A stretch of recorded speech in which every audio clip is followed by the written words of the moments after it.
Chapter 2801. I really didn't expect that you'd really stand here and let me kill you. However, if you think this will make me sympathize with you, then you're wrong. Now, I'll send you to hell. Wang Su didn't notice the miserable Wang Yuer at all. His expression was getting crazier as the battle sword in his hand went straight for Qin Feiyang's glabella. Qin Feiyang looked at Wang Su indifferently. He couldn't help but hate Wang Su in his heart. In the past, although Wang Su wanted to kill him, he never hated Wang Su at all. In fact, he even had a respectful attitude. But at this moment, looking at the stubborn Wang Su, the respect in his heart was gone. Boom! Wang Su's battle sword was about to enter Qin Feiyang's glabella, but at this moment, a terrifying aura erupted. But this wasn't Qin Feiyang's aura. It was Wang Yuer, and there was a destructive wave in this aura. Wang Su shuddered and hurriedly looked at Wang Yuer. This was because this wasn't an ordinary aura, but a self-explosion wave. Yuer, what are you doing? Wang Yuer's parents also had a change of expression and hurriedly looked at Wang Yuer and shouted. Qin Feiyang also slowly turned to look at Wang Yuer. At this moment, Wang Yuer stood in the void, a destructive aura rolling in all directions. The lake water tumbled and huge waves surged. The entire calming lake was trembling. Yuer, don't do anything stupid. Seeing this scene, Wang Su dropped the battle sword in his hand and hurriedly rushed towards Wang Yuer. It's really enough. I'm really tired too. Grandpa, Mother, Father, let me go. Wang Yuer looked at the three of them and said, Yuer, stop self-explosion. Everything can be discussed. Wang Yuer's mother was extremely anxious. Promise me first. Let go of your hatred. Although great-grandfather's death makes you very sad, it's not Qin Feiyang's fault in the first place. Why do you have to push the blame to him? You guys weren't so unreasonable in the past. Why have you all become like this now? Do you think that Qin Feiyang is standing there without moving because of guilt or uneasiness? No. He did it for me. He didn't want to see me continue to fall like this. He wanted to use this to wake me up. You all know his personality, and you are even more aware of his strength and methods. If it wasn't for me, do you all think that you would still be alive? He has already done enough for our family. Don't you understand? I just want to ask you, what do you want? Are you really going to force me to my death before you're willing to give up? Wang Yuer roared. Wang Yuer's mother nodded repeatedly and said, Yes, yes, yes, you're right. You're right. Stop it quickly. If you die, how can I live in the future? That's right. Yuer, stop. We promise you that we won't look for Qin Feiyang again. We won't force you again. Really. Take it as father begging you. Don't do anything stupid. Her father also said repeatedly. Wang Yuer glanced at the two of them, then looked at Wang Su and said, Grandpa, what about you? Wang Su's face was gloomy. Father, what are you still hesitating for? Say it quickly. Do you really want to see you or die in front of you? Wang Yuer's parents urged. As an outsider, I really want to say a few words. Sister Yu has really been living too hard these years. On one side is the person she wants to entrust her life to. On the other side is the person closest to her. If Wang Yuanshan's death is really Qin Feiyang's fault, then I won't say anything about what you're doing. I'll even support you. But this matter is Wang Yuanshan's fault from the beginning to the end. For such a person, you force Sister Yu to become like this. Please ask yourselves, are you really a qualified father, a qualified mother, and a qualified grandfather? While you hate Qin Feiyang, why don't you reflect on yourself? Especially you, Wang Su. Back then, you were also at the miracle and knew everything. Ask yourself with your conscience, is this really Qin Feiyang's fault?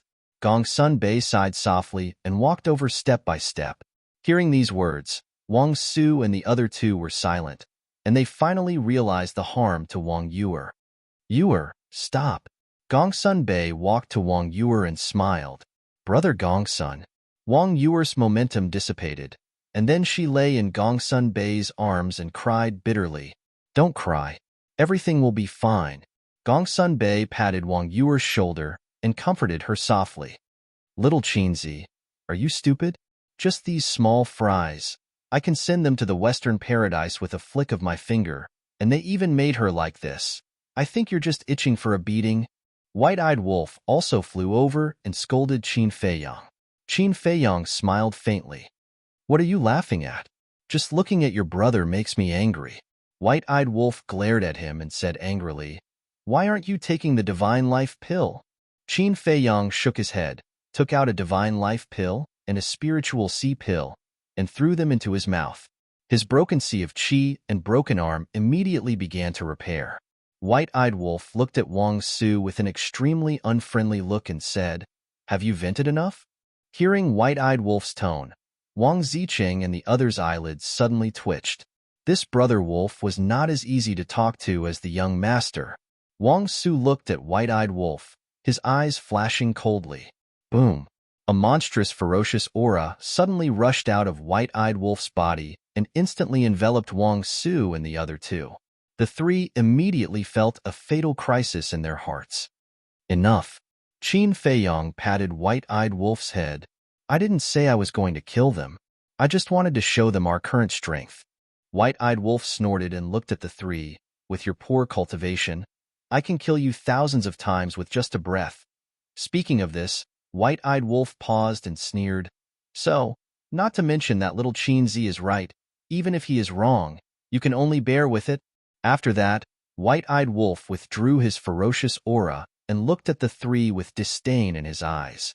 Seeing this, Wang Ziqing and the others couldn't help but breathe a sigh of relief. Fortunately, Brother Wolf didn't go crazy, otherwise, who could stop him? Although White-eyed wolf's words were very strong and domineering, Wang Su and the other two didn't dare to do anything, because White-eyed wolf's ferocious aura had almost cast a shadow on them. Qin Feiyang looked at the three and shook his head. As Yuer said, You all know me. I have been very polite to you, so I also hope this matter will end here. Wang Su was silent. Wang Yuer's parents looked at each other and also fell silent.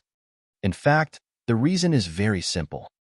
You hate me and even want to kill me, but it won't affect me at all because I can completely ignore it. But I hope that you, can live a happier, more relaxed and more free life. You are all her dearest people. If you really love her, you should think more about her. Qin Feiyang said. Alas. Hearing this, Wang Yuer's mother looked at Wang Yuer, who was crying in Gongsun Bei's arms, and couldn't help but sigh and say, Forget it, forget it. Yes. Wang Yuer's father also nodded.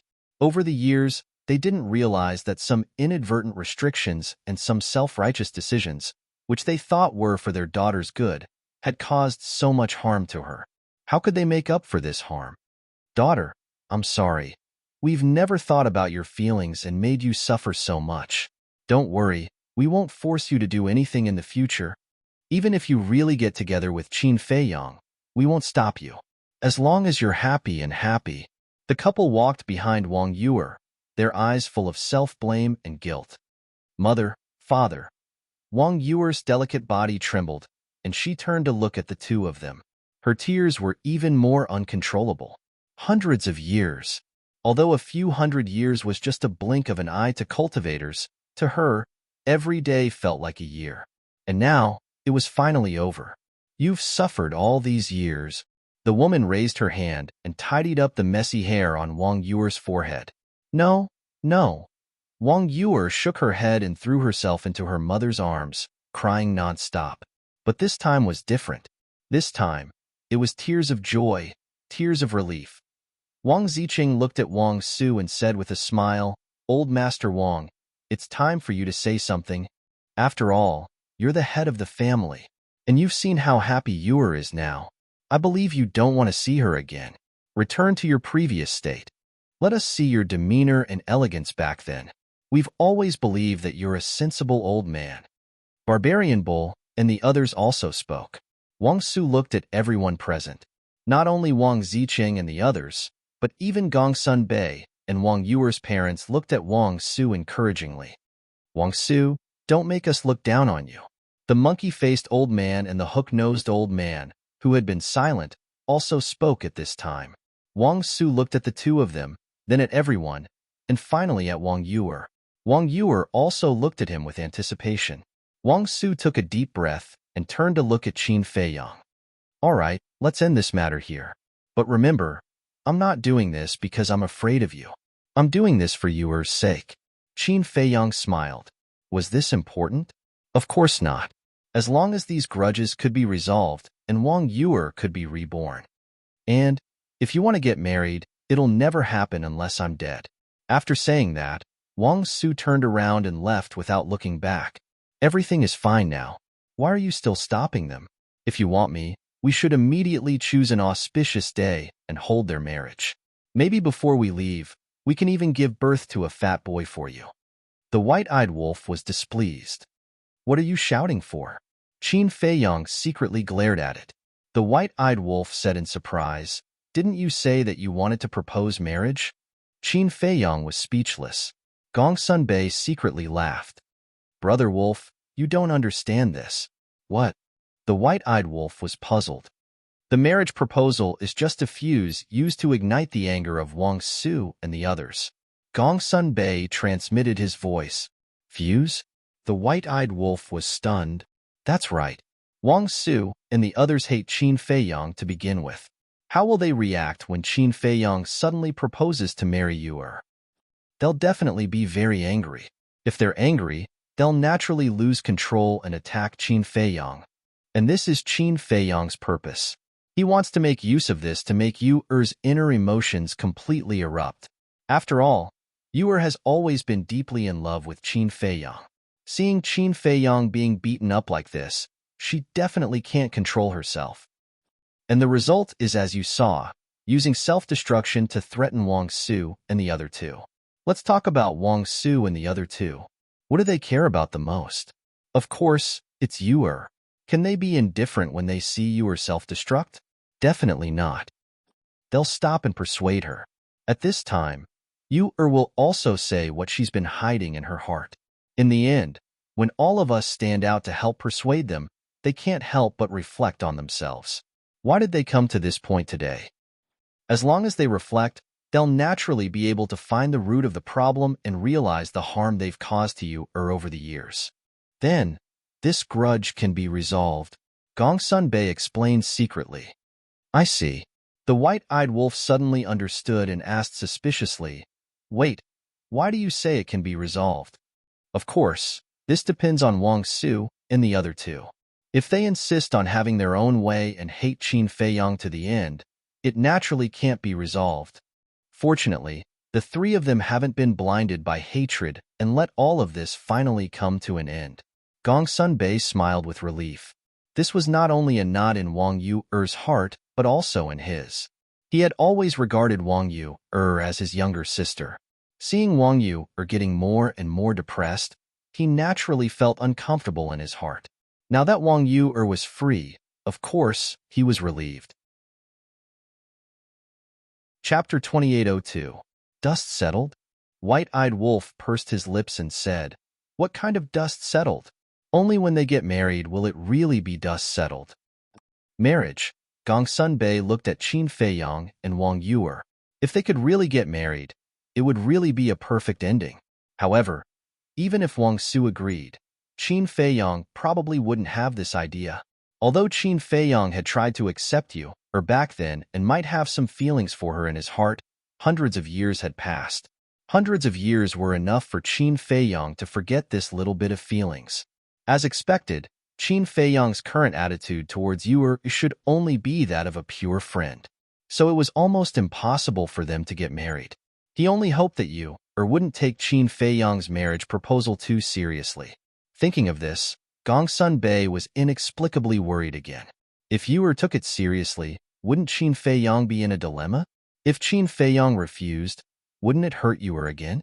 Thinking about it carefully, he felt that this matter seemed to have become complicated again. Wang Ziqing and the others noticed Gongsun Bei's expression at this moment and asked suspiciously, What are you thinking about?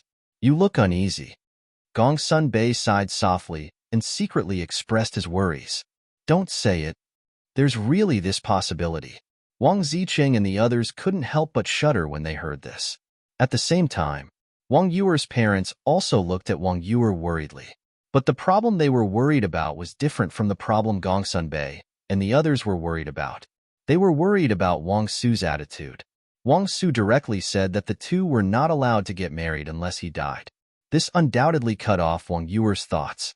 Of course, they knew their daughter. She had a soft spot for Qin Feiyang and could even be described as infatuation. Now that Wang Su said this, they were worried that their daughter would take things too hard and do something stupid. In fact, as parents, they didn't intend to object now, as long as their daughter liked it. But facing Wang Su, they had no choice. Wang Yuer looked at her parents and smiled. Mother, father, you don't have to worry. The couple was stunned. At this moment, the smile on his daughter's face was as bright as when she was young. Obviously, his daughter had already untied the knot in her heart and regained a new life. But that's not right. Hearing Wang Su's words, shouldn't his daughter be discouraged and sad? Why did it seem like he didn't care at all? Wang Yuer smiled at the couple and then looked at Qin Feiyang. The smile on her face was like a spring breeze. Her entire body was glowing, and her charm was even greater than before. This was the real Wang Yuer. One was devastatingly beautiful, while the other was an enchantress. However, Qin Feiyang did not have any evil thoughts in his heart. Indeed, as Gongsun Bei had thought, after hundreds of years, he only had friendship with Wang Yuer now. Wang Yuer suddenly said, "Do you think I will pester you?" Qin Feiyang was astonished. Isn't this too direct? If I take your words seriously, and if my grandfather doesn't object, will you really marry me? Wang Yuer asked. Qin Feiyang said with a wry smile, "You're asking a question that will kill you." Wang Yuer couldn't help laughing at the moment. After thinking for a while, she said, "Well, I'll change a question that's easier to answer. Have you ever liked me before?" Qin Feiyang pondered for a while and nodded, yes. He didn't want to say something against his will. Although he had been moved by Wang Yuer at first, as time went by, he did have feelings for Wang Yuer in his heart. After all, love grows with time. Besides, in the face of such a good woman, even a stubborn stone would be moved. Is there really one? Wang Yuer asked. Yes. Qin Feiyang nodded. That's enough. Let's get along like good friends in the future. Wang Yuer smiled. Okay. A smile also appeared on Qin Feiyang's face. Perhaps in the eyes of White-Eyed Wolf, this ending was not good, but in his opinion, there was nothing better. Because whether it was Wang Yuer or himself, they could be completely free from this love tribulation. Gongsun Bei looked at Qin Feiyang and asked with a smile, "Then let's go?" Okay. Qin Feiyang nodded, looked at Wang Yuer and said with a smile, "Let's meet at Longfeng House tonight. Do you have time?" Wang Yuer said, "If you invite me, I'll definitely go." Qin Feiyang shook his head helplessly and said, "Well, I officially invite you. Let's talk about it tonight. After all, I'm a busy man now. It depends on whether I have time or not." Wang Yuer said playfully. Qin Feiyang couldn't help laughing, nodded to Wang Yuer's parents with a smile, and then turned to leave. Gongsun Bei and the others looked at each other and turned to follow with smiles on their faces. Looking at the disappearing figures of the group, Wang Yuer's parents sighed for a moment. Then, the two of them looked at Wang Yuer and asked, "Daughter, are you really okay?" "I'm really fine. After this incident, I've thought it through. Feelings can't be forced. Although I like him, he doesn't like me. If we force ourselves to be together, we'll both get hurt in the end. Since that's the case, why should I force it? It's better to open up and bless him to find his true happiness." Wang Yuer said. Hearing this, the couple's hearts that had been hanging in the air finally relaxed. Wang Yuer looked up at the sky and said, "Father, Mother, I want to go out for a walk." "Where to?" The couple was stunned. All these years, I've been closing myself off and haven't seen the outside world. Now that the knot in my heart has been untied, I want to go out and take a look. Where to? I don't know either. Wherever I go, I'll go. Wang Yuer laughed. It's good to go out for a walk. However, you can't stay outside for too long. After all, you're now the hall master of the law enforcement hall and have a heavy responsibility. The couple said. The hall master of the law enforcement hall. Wang Yuer whispered and laughed. After I leave, you can look for Brother Gongsun and ask him to choose another hall master. What? Choose another one? What do you mean? The couple was bewildered. It's not easy to be free. Of course, I have to let myself relax completely. We'll talk about it later. Status and power have never been what I'm after. Wang Yuer smiled faintly. The couple looked at each other and nodded with a smile. All right, as long as you're happy. Back to Qin Feiyang. After leaving Calming Lake, he found a place to wash off the bloodstains on his body and put on a clean set of clothes. He felt refreshed. Gongsun Bei looked at Qin Feiyang and said with a smile, "Thank you." "Thank me?"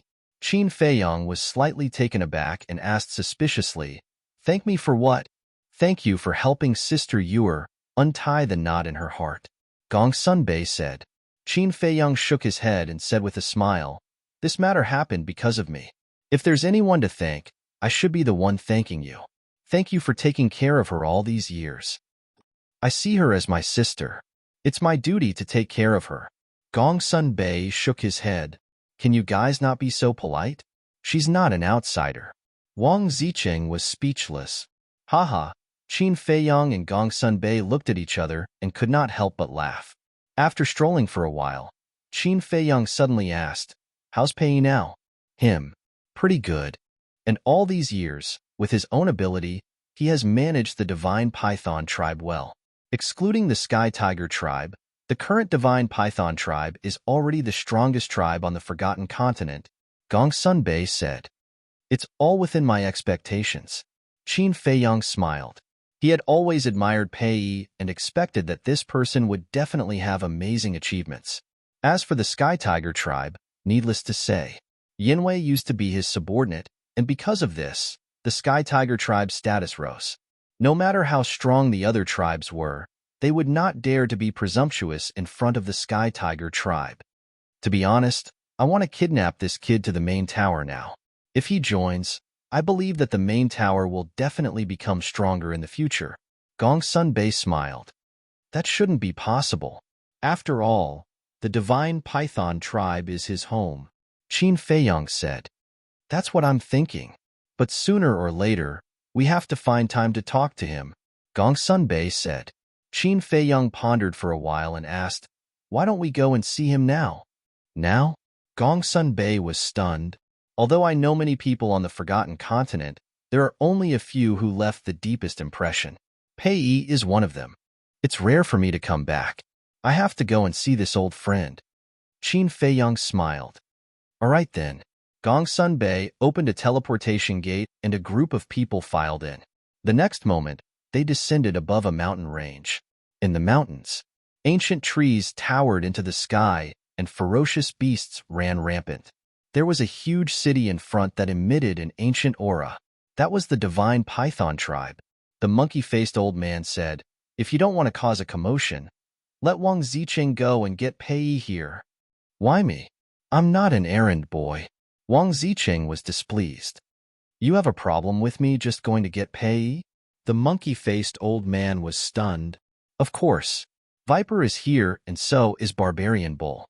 Why don't you let them go?" "Old man, do you think I'm easy to bully?" Wang Zicheng said angrily. The monkey-faced old man was speechless. "Calling someone over is bullying me? What logic is this? You have so many opinions? Seems like I haven't taught you a lesson in a long time. You're itching for a beating." The white-eyed wolf went forward and slapped him with his paw. There was no suspense. Wang Zicheng wailed and flew towards the Divine Python tribe like a shooting star.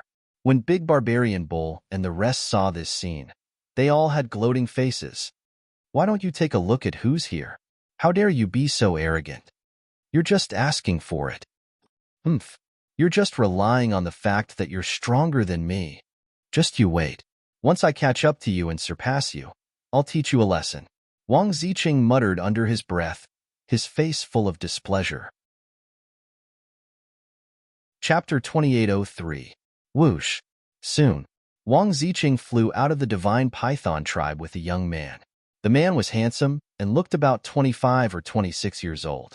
He was wearing a white robe and his figure was tall and straight, exuding an elegant aura. That's right. He was Pei. A few hundred years had passed. His aura was even more outstanding. No matter where he was the brightest star. But at this moment, Pei looked at Wang Ziqing with a trace of doubt and asked, "Who are you going to see? Why are you being so mysterious?" "You'll know soon."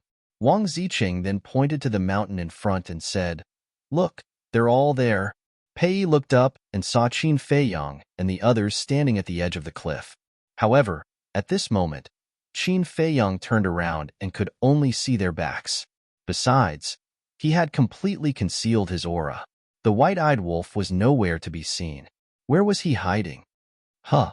Looking at Gongsun Bei, the monkey-faced old man, the hook-nosed old man, and the bull, Pei Yi's eyes were full of shock. What's going on? The big shots of the main pagoda actually came to the divine python tribe? Pei Yi hurriedly flew over and landed in front of Gongsun Bei. He looked at Qin Feiyang's back view and felt that it seemed a little familiar. However, he didn't think too much about it and hurriedly looked at Gongsun Bei and asked, "Brother Gongsun, did something big happen?" "Something big?" Gongsun Bei was stunned. "Otherwise, why would you all come to the divine python tribe and be so mysterious?" Pei said. Gongsun Bei smiled secretly and nodded with an extremely serious expression. "There is indeed something big." Pei Yi's heart skipped a beat and he asked in a deep voice, "What is it?" "Someone wants to see you. This person is not to be trifled with and seems to have a feud with you," Gongsun Bei said. Barbarian Bull and the others couldn't help but blush when they saw Gongsun Bei speaking as if he was telling the truth. "See me?" Pei was slightly stunned and asked, "Who?" "Him." Gongsun Bei pointed at Qin Feiyang. Pei looked at Qin Feiyang again, only to find that he did look rather familiar. "Brother Pei, I'm the one who's here to cause trouble for you." Qin Feiyang chuckled and turned around slowly to look at Pei Yi. Ugh. Staring at Qin Feiyang's face, Pei Yi was dumbfounded. "Brat, take this." It was also at this moment. The white-eyed wolf hollered coldly and leaped out from a bush on the mountainside. It swiped its paw at Pei Yi. Pei Yi frantically turned to look at her, only to be dumbfounded. What was going on? If he remembered correctly, they seemed to be Qin Feiyang and the white-eyed wolf. But didn't they go to the ancient realm long ago? Although white-eyed wolf seemed menacing, he suddenly braked when he was near Pei Yi and draped his arm around Pei Yi's neck. He chuckled and said, "Are you surprised? Are you surprised?" "This, you guys." Pei Yi glanced at white-eyed wolf and then looked at Qin Feiyang, who was standing opposite him. He could not react at all. "Why do all of you have this reaction when you see us?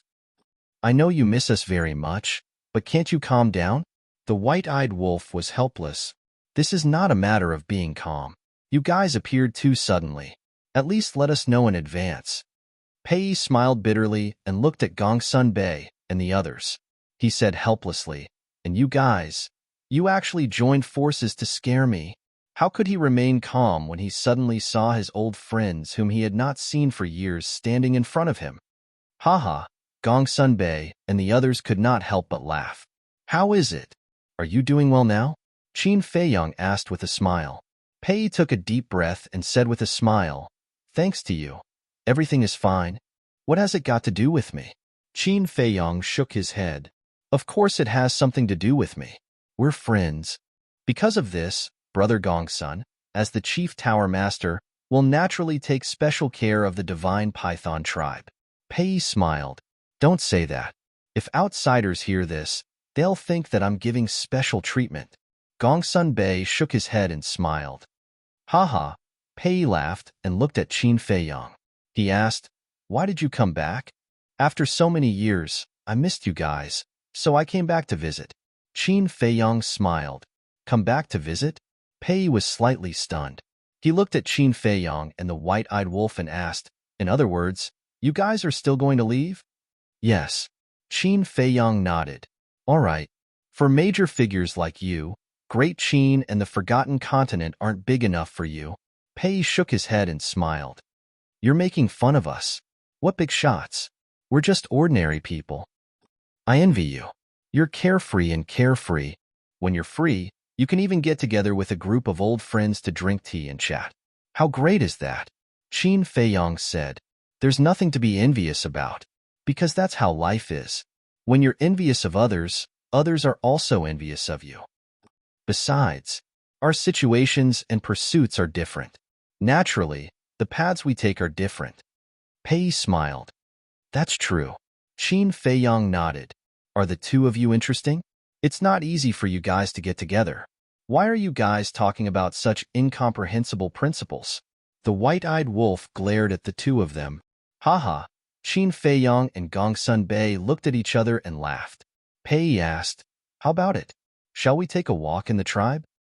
Forget it. I don't want to cause a stir. Qin Feiyang waved his hand. What should we do then? I still want to talk to you and have a few drinks. Pei said. We'll have a gathering at Longfeng House tonight. Let's have a few drinks then. Qin Feiyang said with a smile. So you've already made plans. Pei nodded in realization. Qin Feiyang said with a smile. That's why I specially came to invite you.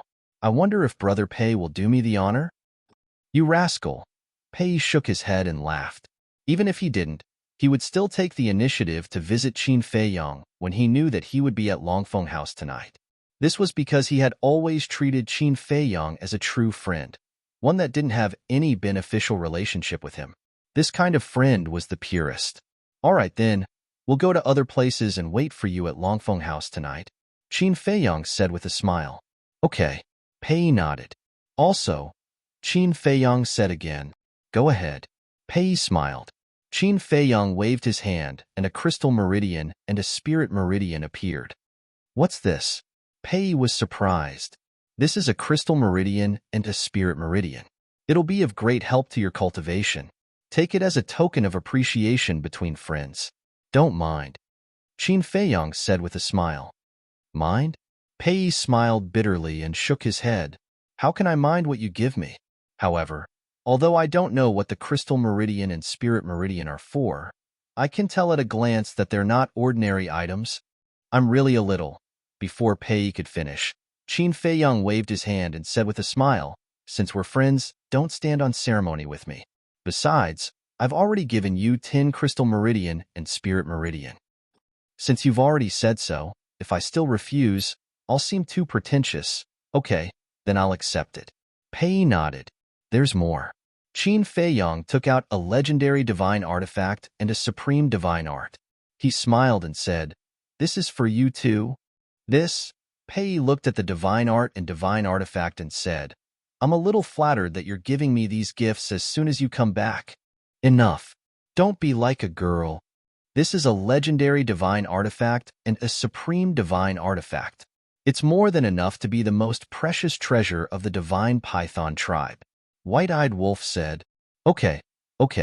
Pei nodded and took the divine artifact and the divine art. He said with a smile, I won't say any words of gratitude. I'll keep it in mind. Qin Feiyang smiled and said, also, when I leave, I'll leave behind all the pills that can unlock the door of potential. When the time comes, you can go to the Great Qin Empire and get them from my father. Then I definitely won't stand on ceremony. Pei smiled. Pei's door of potential was not fully opened because Qin Feiyang couldn't open the last few pages of the Pill Sutra at that time. Okay, let's meet again tonight. Qin Feiyang said. Okay. Pei nodded. Gongsun Bei looked at Qin Feiyang and asked, Then where are we going next? Let's go to the city, but let's keep a low profile and not cause a sensation. Qin Feiyang said. Gongsun Bei smiled and said, Then let's all change our appearances. Let's go. All of a sudden, everyone took out the illusory pills, including the monkey-faced old man and the hook-nosed old man. After changing their appearances, the group opened the portal and headed to the Divine City. The Divine City was the largest city in the Central Divine Kingdom. For example, the Trading Pavilion and the Dragon Phoenix House were all located in the Divine City. After Qin Feiyang and the others left, Pei shook his head and said with a smile, I didn't expect that guy to come back. Then, he raised his head and looked at the crystal vein and spirit vein floating in the void, his eyes full of curiosity. Then, he looked at the legendary divine artifact again. Legendary? Was it very strong? He was curious and dripped blood on it to claim ownership. Then, he grabbed it in his hand and tried to swing it at the mountains and rivers in front of him. Boom! Crack! The mountains and rivers in front of him immediately began to collapse and sink. It was like a scene of doomsday. This, Pei was greatly taken aback by the sight. This was too terrifying. It had such power even before it was awakened. If it was awakened, wouldn't it destroy the world? Patriarch, what's going on? The commotion also alarmed the people of the divine python tribe. A group of people flew out, thinking that it was a strong enemy, but when they saw that only Pei was there, they were all puzzled. It's okay. It's okay. Pei hurriedly waved his hand, looked down at the divine artifact in his hand, and muttered, "This is really a big gift." To be honest, although he had known Qin Feiyang for many years, he had never really helped Qin Feiyang with anything. In other words, the relationship between the two of them was very ordinary. If it was someone else, they could only be considered as a very ordinary friend at most. But Qin Feiyang first gave him the pill to unlock the door of potential, and now he gave him these divine artifacts. Their friendship was really higher than the sky and thicker than the earth. It was rare to have such a close friend in life. This friendship must be cherished. Chapter 2804. Although the Divine City had changed a bit over the years, they could still find familiar shadows in some places. Qin Feiyang and his group were like ordinary people. They walked on the streets of the Divine City and looked at their surroundings. Don't say it. Although we've been in the Central Divine Kingdom for so many years and have been to the Divine City countless times, we always came and went in a hurry. This is the first time we've observed the Divine City so carefully. It's really a different scenery. The bull smiled. Every place has a different scenery, but we don't pay attention to it. Qin Feiyang smiled faintly. There are too many things to do in life. Who has time to pay attention to these things? The monkey-faced old man shook his head. But these are the things in the world. Sometimes, I can inadvertently comprehend something from it. Qin Feiyang smiled. The monkey-faced old man was dazed and shook his head. It seems that our state of mind is indeed different. That's because you haven't reached that level yet. When you enter the nine heavens state or even the imperishable state in the future, you'll find that some things are in the most ordinary places. Qin Feiyang said. Us? The group smiled bitterly. Not to mention the nine heavens state or the imperishable state, they didn't even dare to think about the nine heavens state or the imperishable state. Trust me, with the spirit vein and the crystal vein, you'll reach that level sooner or later. Qin Feiyang said.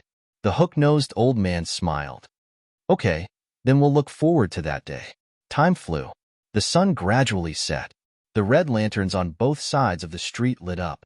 The Divine City was even more lively at night. The white-eyed wolf said, "We should go to the Dragon Phoenix Pavilion." Qin Feiyang looked up at the sky. The night had already fallen. He smiled. Let's go. I'm looking forward to seeing Fatso's reaction when he sees us. The white-eyed wolf smiled. Him? Qin Feiyang shook his head with a smile and said, I'm sure that once he sees us, he will definitely complain to us with tears and snot.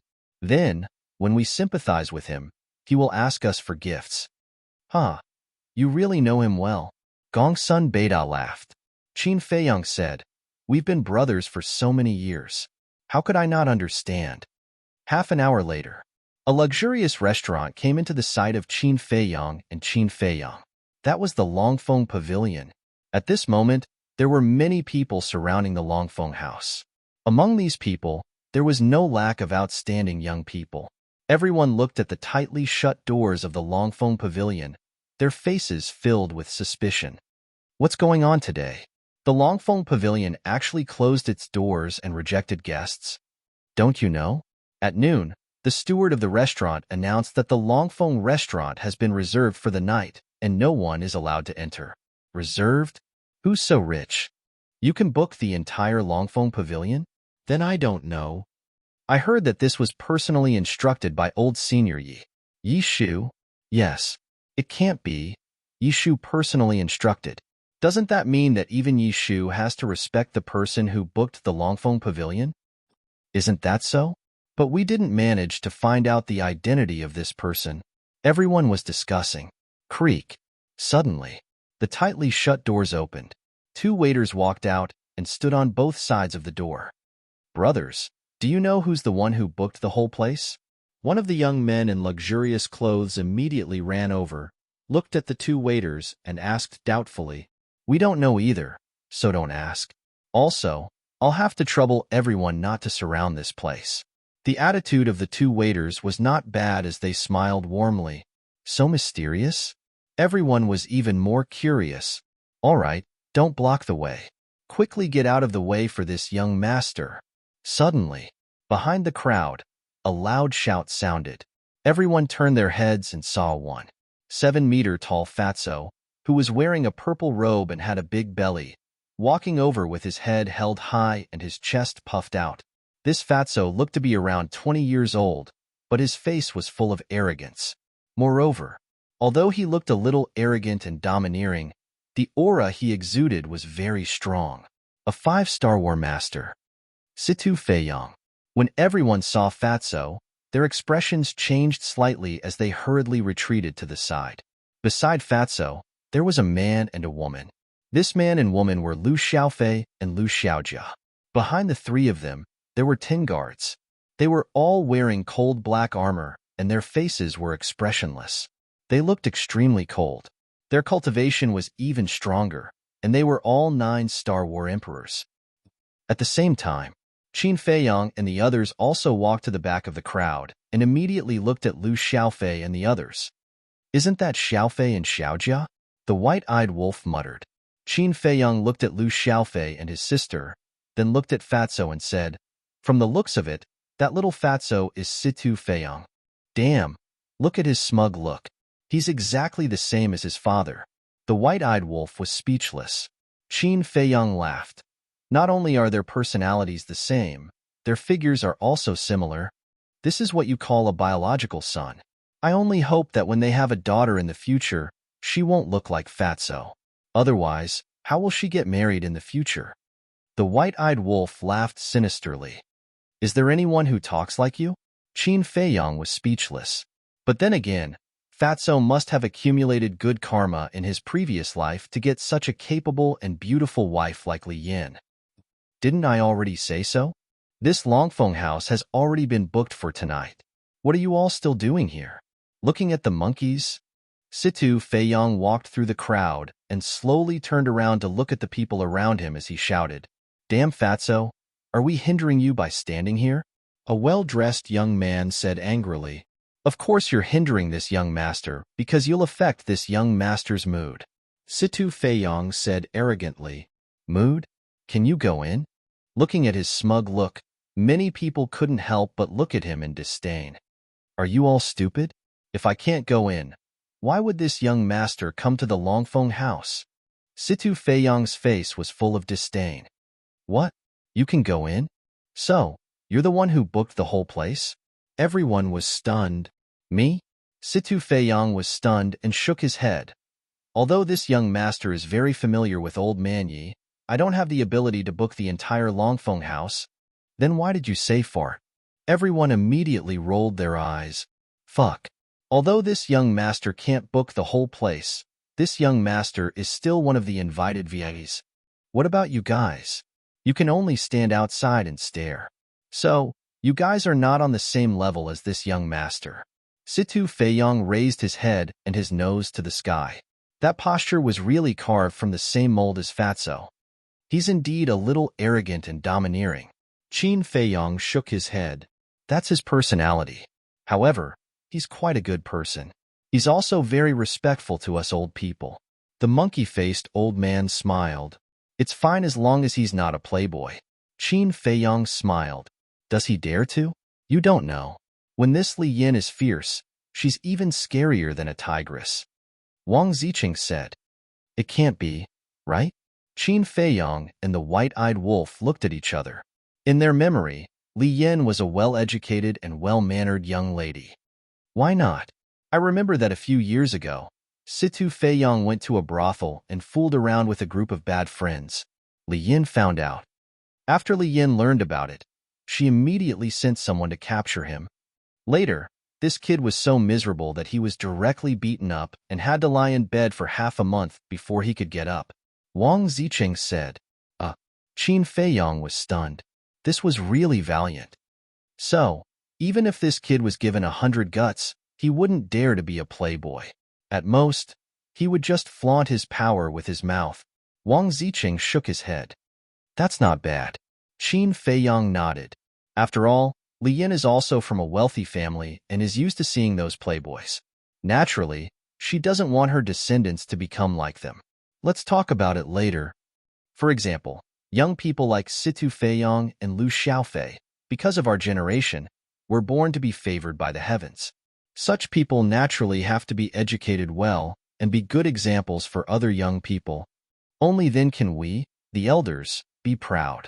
Viper smiled. That's right. Qin Feiyang nodded. This was the problem he was worried about. Because of their generation, the descendants of the next generation all became foxes who relied on the might of the tiger to bully others. After all, this was too common. But fortunately, it didn't happen to him. Someone at the scene couldn't stand Situ Feiyang's attitude and said angrily, "Damn fatso, don't just talk. If you have the ability, go in first." "I'll go in." Situ Feiyang smiled proudly and turned around, leaving the back of everyone's head behind. "Brother Xiaofei, Sister Xiaojia, don't lower yourself to the same level as these people. Let's go in." Lu Xiaofei and his sister shook their heads and smiled bitterly. This brother, couldn't he keep a low profile? "Welcome, young masters and young mistresses." The two waiters at the door looked at each other and smiled bitterly. They hurried forward to welcome them. They seemed to be a little helpless against Situ Feiyang's character. So be it. Was there a need to stand at the door and show off to these irrelevant people for half a day? Damn, they can really go in. When the people who went to question them saw the three of them enter the Longfeng Pavilion, their faces were filled with shock. "How is it? Are you convinced now? All of you, get lost. Don't block the door. We have important guests coming." Situ Feiyang turned to look at the people outside the door and smiled smugly. As for the 10 bodyguards that Situ Feiyang brought along, they were stopped outside by the two waiters. The 10 guards were also quite tactful. They stood on both sides of the door and obediently guarded outside. "We have important guests?" Everyone was stunned. "Huh, there are so many people." Accompanied by a faint laughter, a young man in white landed at the entrance of the restaurant. "Uncle Pei, long time no see. I missed you so much." Situ Feiyang's eyes lit up, and he immediately scurried towards the young man in white. "It's the chief of the divine python tribe, Pei. He's here too." Everyone was shocked. Yes, that person was Pei. Pei was now a famous figure in the Central Divine Kingdom. It was difficult for ordinary people to see him, but now, he actually came to Longfeng Pavilion personally. What was going on? At the same time, staring at the fawning Situ Feiyang, Pei couldn't help but chide, "Rascal, you actually miss me too? I swear to God." Situ Feiyang exclaimed. "Hello, Uncle Pei." Lu Xiaofei and his sister also stepped forward to bow. They were not very close to Pei, but they had met him several times. "You guys are here too." Pei looked at the siblings and smiled gently. "Yes." The siblings nodded. Pei scanned the empty hall and asked apprehensively, "Are you guys the only ones here? Where are the others?" "We just arrived too. The others should be on their way here too." Lu Xiaofei said. "Seems like I'm early then." Pei shook his head and smiled. "It's getting late. Hurry and come in." At this moment, accompanied by the sound of an old man's laughter, Yishu walked out of the back hall of the restaurant. "Greetings, Mr. Yi." Pei hurriedly bowed. "How many times have I told you not to bow so casually? We're not strangers anyway." Yishu looked at him in displeasure. "You're an elder while I'm a junior. I still have to show you the proper etiquette." Pei smiled. Yishu shook his head and chuckled. "Okay, come in." "All right." Pei smiled and entered the restaurant. Yishu smiled and asked, "He invited you here, right?" "Yes." Pei nodded and smiled again. "Even if he didn't invite me, I still have to take the initiative to come and join in the fun since he's back." "That's true. After all, you guys are close." Yishu smiled. "Him? Who exactly is this him?" Even Yishu personally stayed at Longfeng Pavilion to entertain him? The people outside the door were even more bewildered after hearing their conversation. Chapter 2805. "Let's go in too," Qin Feiyang said with a smile. "Okay." Everyone nodded. But before they could take a step, another woman arrived at the door. Isn't she the hall master of the law enforcement hall, Wang Yuer? I didn't expect her to come too. The central divine kingdom. No, the entire forgotten continent. Who doesn't know this ice beauty?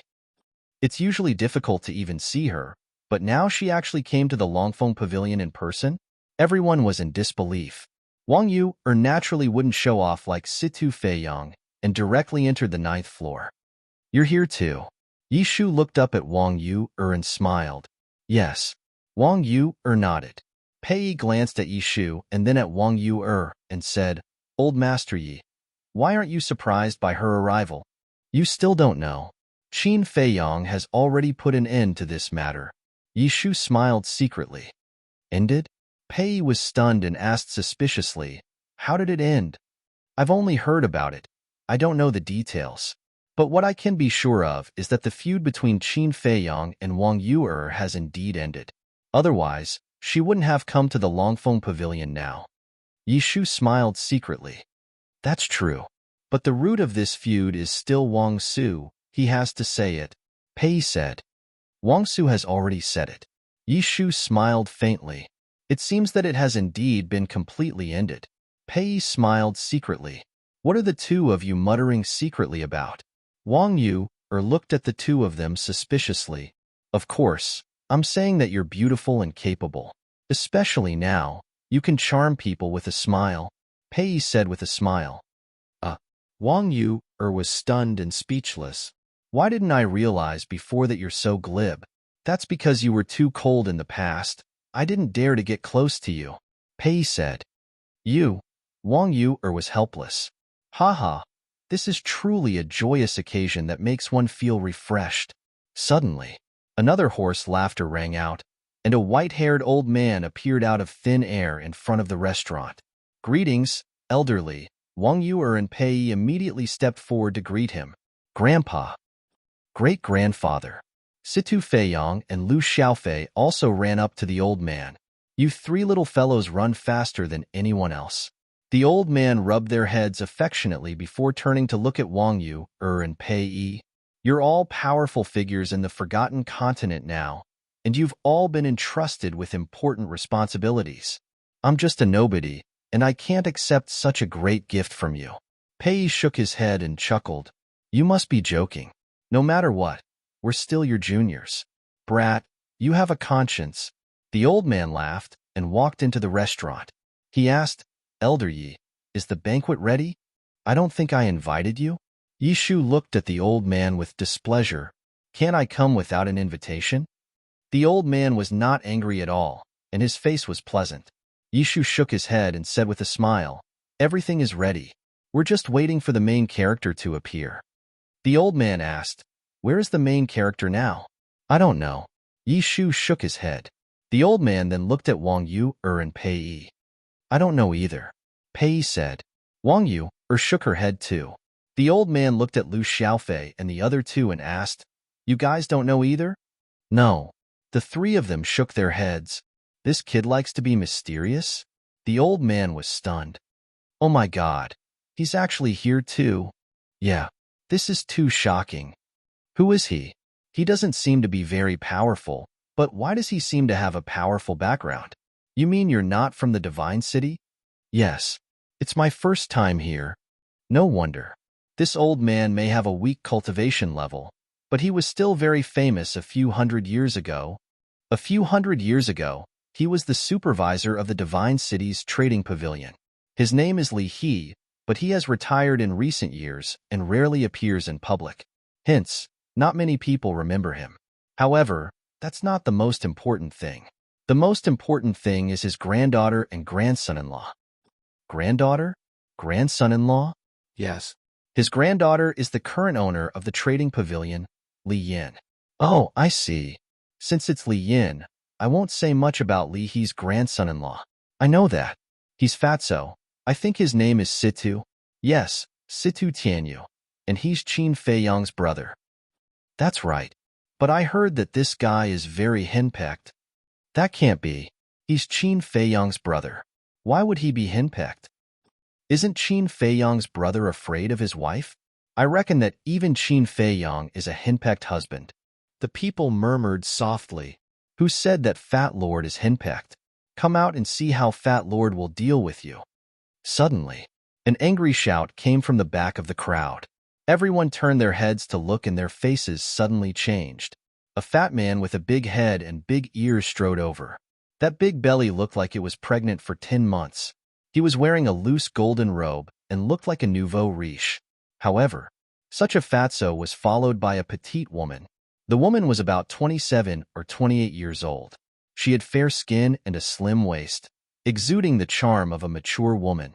The woman was holding Fatso's arm like a little bird. No matter who saw this scene, they would have the same thought. A flower was inserted in a pile of cow dung. Damn, the gap is too big. It's too unreasonable. Such a man can actually marry such a capable and beautiful wife. The people were indignant. You little guys only care about appearance. You're too shallow. Do you know what a beautiful heart is? A beautiful soul. That's what Grandpa Fatty is talking about. You can torture him slowly. Wife, let's go. Fatso glanced at the group of people with disdain and went straight into the restaurant. A beautiful heart? On the other side, Qin Feiyang and White-Eyed Wolf were speechless when they heard this. Since when did Fatso have anything to do with a beautiful heart? Sigh. What kind of world is this now? I really can't figure it out. Look at me.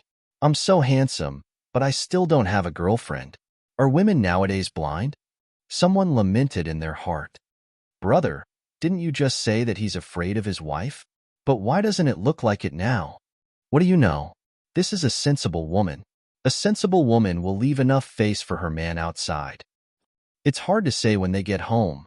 When Qin Feiyang and the others heard these discussions, they couldn't help but shake their heads and laugh. Back home? Of course, they would be served with a washboard. Let's go. Qin Feiyang smiled faintly. Thank you. Please excuse me. Gongsun Bei walked in front, smiling apologetically while gently pushing the crowd in front. Why are you pushing? Do you think you can go in? Someone looked at Gongsun Bei with dissatisfaction, but Gongsun Bei just smiled faintly. In the end, the group of people finally got through the crowd and came to the entrance of the restaurant. At that moment, everyone looked at them in surprise. Everyone, I'm sorry. Tonight, our Longfeng restaurant is entertaining distinguished guests, so please choose another place. The two waiters also blocked in front of Qin Feiyang and the others, saying apologetically, We're invited. Gongsun Bei smiled. You guys? The two of them looked at the group of people suspiciously. These people, regardless of appearance or temperament, were very ordinary. How could they be invited? I've never seen them before, but looking at them, they don't seem to be lying. It's really strange. The surrounding people were also filled with suspicion. Yishu noticed the situation outside and looked up. At first, he was also a little confused because they were all unfamiliar faces. However, when he saw the white-eyed wolf transformed into a big black dog, his face suddenly changed slightly. He quickly ran out, looked at the two waiters and shouted, What are you doing? What are you doing? Get out of the way for this old man. Yes. The two waiters were shocked and quickly retreated to the side. Then, they looked at Qin Feiyang and the others in surprise. Were they really invited distinguished guests? And looking at Elder Ye's attitude, it seemed that they were very important. You've been waiting for a long time. Qin Feiyang looked at Yi Shu and said with a smile, Since you know, why didn't you come earlier? We were waiting for you. Yi Shu glared at Qin Feiyang angrily. I had nothing to do, so I want to walk around. Qin Feiyang faintly smiled. Then, he marched forward and entered the restaurant. Gongsun Bei and the others also walked in one after another. Fatso, Li Yin, Li He, and Zhuge Feiyang had been staring at Qin Feiyang for a long time. Especially Fatso. His body was trembling. Is he the one Yi Shu is serving? Who is he? Yi Shu, Pei Yi, Wang Yu Fatso and his wife. Which one of them isn't a powerful figure? And now, they're waiting for this person? Everyone stared at Qin Feiyang's back, their eyes full of surprise. If they knew that Gongsun Bei, the monkey-faced old man, the hook-nosed old man, and Wang Ziqing were also there, they would be even more shocked. Yishu turned to look at the people outside and said to the two waiters, "Guard outside and close the door. Don't let anyone in to disturb us." Yes. The two of them responded respectfully and closed the door of the restaurant. Then, they stood straight at the door and scanned the people on the street with sharp eyes. Chapter 2806. Outside the restaurant, it was noisy. But inside the restaurant, it was as silent as dead ashes. The others had already seen Qin Feiyang. Only Fatso's family had not seen him yet. At this moment, the family looked at Qin Feiyang, nervous and expectant. Qin Feiyang smiled, took out a facial restoration pill, and put it in his mouth. The others also changed back to their original appearances. Boss, Brother Wolf. Looking at the familiar faces of the man and the wolf, Fatso's eyes suddenly moistened. Long time no see. Qin Feiyang smiled. Boss. Fatso immediately pounced on Qin Feiyang and hugged him tightly, saying, "Boss, do you know how much I've missed you all these years?" "I've missed you too." Qin Feiyang smiled. "Damn, what's the use of just missing? Don't you have to compensate me for the mental damage? All these years, I've been thinking about you day and night, and I've been in a daze all day. Look at me now, I've lost a lot of weight thinking about you." Fatty exclaimed with tears and snot running down his face. Sure enough, Gongsun Bei and the others looked at each other. Qin Feiyang and the white-eyed wolf were right. They complained as soon as they met and asked for a greeting gift. Lost a lot of weight? The corner of Qin Feiyang's mouth twitched, and he kicked Fatso away, saying, "Go and look at yourself in the mirror. Have you lost weight? You've obviously gained a lot of weight." "Have I?" Fatso was stunned. Qin Feiyang rolled his eyes, looked at the couple and said with a smile, "But I'm really happy to see you guys living so well. We're also very happy to see you back." Li Yin smiled. Relatively speaking, Li Yin was calmer. "Boss, I'm not happy at all. You don't know. I've been bullied by this tigress all these years, mentally and physically exhausted. Boss, no matter what, you have to make it up to me." Fatso looked at Qin Feiyang pitifully with a bitter face. "Who are you calling a tigress?" Li Yan's face suddenly darkened as she shouted, This. Fatso immediately panicked. He hurriedly hid behind Qin Feiyang and said, "Boss, did you see that? His nature has been exposed." Situ Feiyang walked up to Li Yin and said disdainfully, "Mom, look at how embarrassing Dad is." "Stinky brat, who are you talking about?" Fatso glared at him. "I didn't say who." "Dad, you must be too excited. You must be hallucinating and hearing things." Situ Feiyang chuckled. "Get lost." Fatso glared at Situ Feiyang. Li Yin shook her head and laughed. She looked at Situ Feiyang and said, "Your father is happy. Even if you're happy, you don't have to be like this." Situ Feiyang pouted. "You brat, do you understand? Do you know how I got along with your Uncle Qin back then? We were brothers who went through life and death together. You, on the other hand, have no manners at all at your age. Don't you know how to greet Uncle Qin when you see him?" Fatty stepped forward and smacked Situ Feiyang's head hard on the head. "It hurts." Situ Feiyang immediately rubbed his head and looked at Fatso with dissatisfaction. "You know pain? Do you still need me to do it?"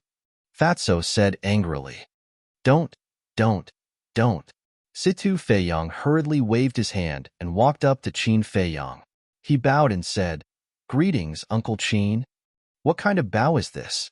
Fatso kicked Situ Feiyang's butt. Situ Feiyang immediately staggered and knelt on the ground. That's enough. Besides, it's not like you don't know that I don't like this." Qin Feiyang looked at Fatso and shook his head. "No, he's your nephew. That's a must." Fatso's attitude was very firm.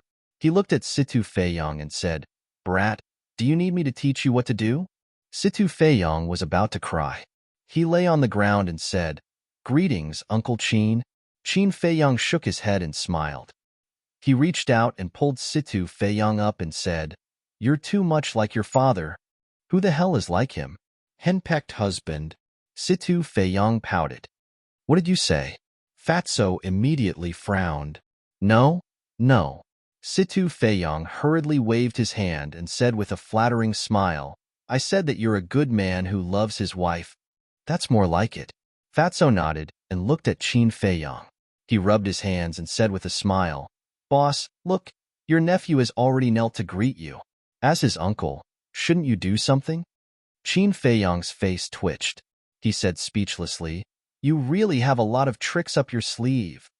How would I dare to trick you, boss? I just wanted to say that since it's the first time you've met, you should give me some gifts, right? Fatso chuckled. That's right, Uncle Qin. Since it's the first time we've met, you should at least give me something, right? Look, they're both your juniors, but you've given Xiaofei and Xiaojia such powerful divine weapons and divine arts. I'm their elder brother. Even if you don't give me a better gift than theirs, at least it can't be worse than theirs. Uncle Qin, you're my idol. You can't favor one and discriminate against the other. Situ Feiyong looked at Qin Feiyong. His expression was exactly the same as Fatso's. As expected of father and son, everyone couldn't help but shake their heads. Qin Feiyong also couldn't help but smile. He took out a divine weapon and a divine art. Situ Feiyong's eyes lit up. He had already seen the divine arts and divine weapons of Lu Xiaofei and his sister. Judging from the aura of the divine arts and divine weapons that Uncle Qin took out, they were on the same level as the divine weapons and divine arts of Lu Xiaofei and his sister. Don't worry. Seeing that Situ Feiyong was about to take them, Qin Feiyong waved his hand. Situ Feiyong looked at Qin Feiyong suspiciously. Qin Feiyong waved his hand. The divine weapons and divine arts flew to Li Yin and said, Let your mother take care of them first. I'll give them to you after you perform well. Situ Feiyong's face fell when he heard this. Give them to his mother? Wasn't this like throwing a meat bun at a dog? Wasn't it a one-way trip? All right. I'll reluctantly take care of them for you first. Li Yin chuckled. Mom, you can't do this. Situ Feiyong said weakly. What? You have a problem with it? Li Yin glared at him. I wouldn't dare. I was just about to give them to you personally.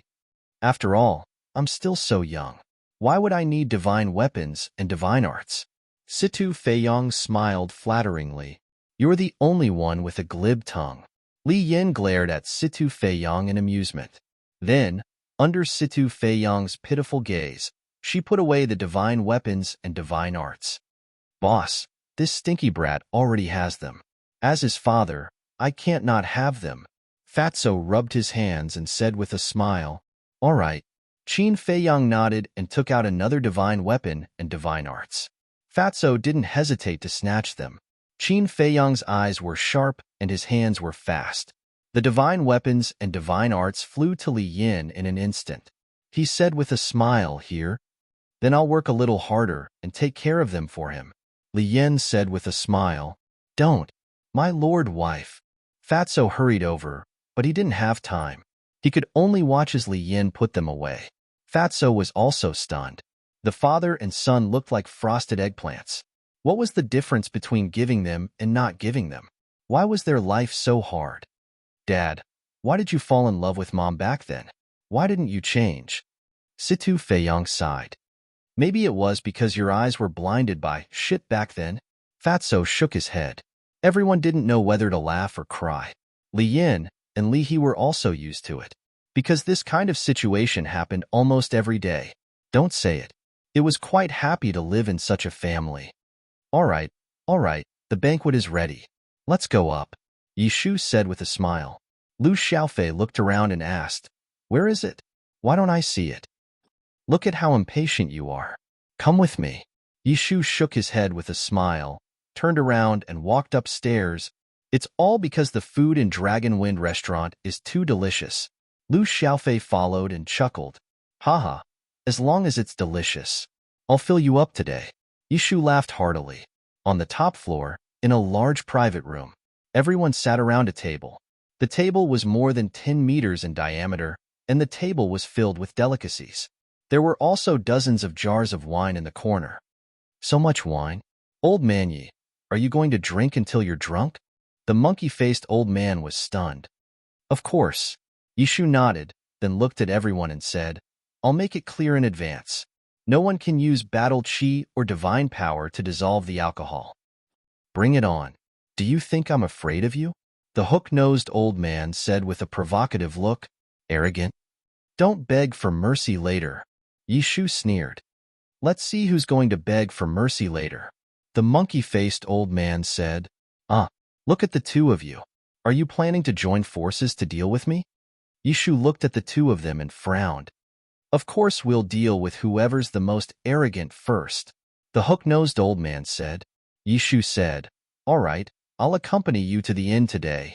As he said that, Yishu carried a few jars of wine and placed them on the table.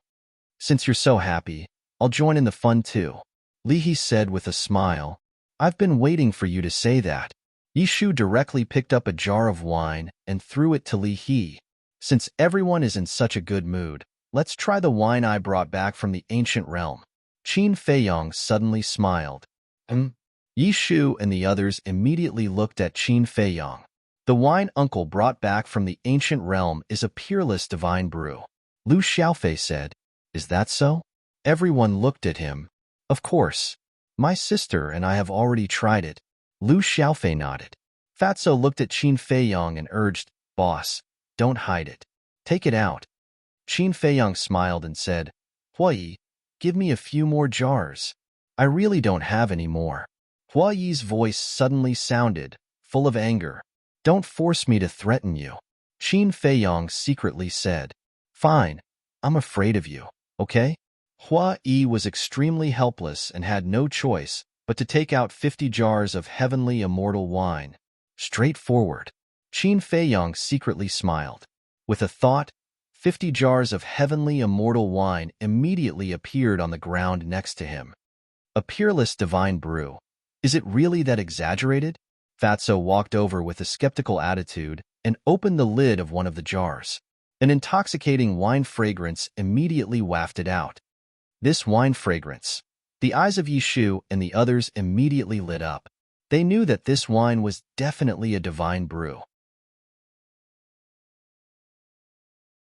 Chapter 2807. Come on, let's have a jar each. Fatty carried the wine jars and placed them in front of everyone. Dad, where's mine? Situ Feiyong asked.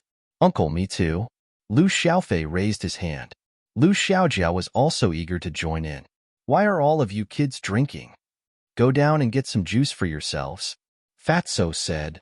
Dad, you're discriminating against us. Situ Feiyong was immediately displeased. That's right. Xiaojia is only in her teens. She's not an adult yet. But my brother and I are already adults. Why can't we drink? Lu Xiaofei was indignant. Adults? Take off your pants then. Let me see if your hair is fully grown. Fatso glanced at the two of them. Cough, cough. Pei, who was drinking water, choked on it. He looked up at Fatso speechlessly and said, There are female compatriots here. Can you not be so straightforward? Apart from Xiaojia, are the rest of them considered female compatriots? Fatso glanced at Wang Yu, Li Yin, and the Spirit Queen. Fatso, what do you mean by that? Aren't we women? His words immediately aroused the anger of the few women. You're all tigresses. How are you women? Fatso shook his head. Wang Yu's face turned sullen, and she looked at Li Yin. You're really asking for a beating. Don't worry, let him be smug first. I'll teach him a lesson when we get home. Li Yin said with a smile. Fatso's body stiffened. Wang Yu and the other women immediately gloated. Qin Feiyong and the others also had a mocking look on their faces. Lihi chuckled and looked at Fatso. Since Xiaofei and the rest want a drink, give them a jar. Grandpa. Li Yin immediately looked at Lihi in displeasure. I'm happy. Just let them be. Besides, they won't each have a jar. The three of them will share a jar. It's not a big deal, Lihi said with a smile. You're spoiling them. Li Yin was displeased. Actually, it doesn't matter. Thinking back to when you guys were little Fei's age, didn't you all start drinking? Yishu said. Li Yin glanced at Yishu, then at Li He, then at Lu Xiaofei, his sister, and Situ Feiyong. I agree, but don't go too far. Thanks, Mom. Thank you, Aunt. The three of them laughed joyfully. Lu Xiaofei immediately ran over with a jar and said, "Brother, come and ask if it smells good." Situ Feiyang leaned forward, his face instantly filled with intoxication, and said, "This wine should only exist in the heavens." Looking at the two brats, Li Yin shook her head and smiled helplessly. Fatso returned to his seat, looked at Lu Xiaofei and the other two, and said, "The three of you, don't get drunk over there. Go and pour wine for everyone. Little Jia, you go." Lu Xiaofei and Situ Feiyang were already drinking. This smell was simply too delicious. Lu Xiaojia shook her head helplessly. She stood up and poured wine for everyone. She appeared natural and unrestrained, sensible and obedient. "It's good to have a daughter." Li Yin looked at Lu Xiaojia, her face full of affection. "Then you and Fatso can have another child." White-Eyed Wolf said, "One child is already so troublesome. How can I be in the mood to have another child?" Li Yin shook her head. "What's so troublesome? If you can't take care of him, Grandpa will help you." Li He looked at Li Yin and said, obviously, he had this thought long ago. "You?" Li Yin glanced at Li He, shook her head and said, "Forget it. I don't know what will happen if you bring him up." "Why do I feel that you're disdainful of him?" Li He was displeased. "I'm not disdainful. I'm just being close to him. You old people spoil the children too much, especially you. You're 2 generations away. If you bring him up, won't you spoil him to the heavens?" Li Yin shook her head. Li He smiled bitterly. If this was not disdain, what was it? After Lu Xiaojia returned to her seat, Fatso held a wine glass, stood up, and said with a smile, "First of all, let's toast to welcome Boss and Brother Wolf back." At that moment, everyone held up their wine glasses, stood up, smiled at Qin Feiyang, and drank the wine in their glasses. "Thank you." Qin Feiyang stood up with a smile, held his wine glass and drank it in one gulp. "Why don't you be so polite?" White-Eyed Wolf directly held a wine jar, drinking as he said, "This is not polite. It's a welcoming ceremony." After Fatso finished speaking, he poured another glass, looked at Qin Feiyang, and said, "Boss, I want to toast you alone." "Thank you." "Why are you thanking me?" Qin Feiyang smiled slightly. "If it weren't for you, I, Fatso, wouldn't have achieved what I have today. It's even possible that I would have died in Black Bear City a long time ago, and there wouldn't even be anyone to collect my body. It's also you who fearlessly took me to Yunzhou to avenge my family. There were countless nights that I had been thinking, if I hadn't met you in this life, what would have happened to me? Without a doubt, even if I had a blood feud, I could only endure it silently.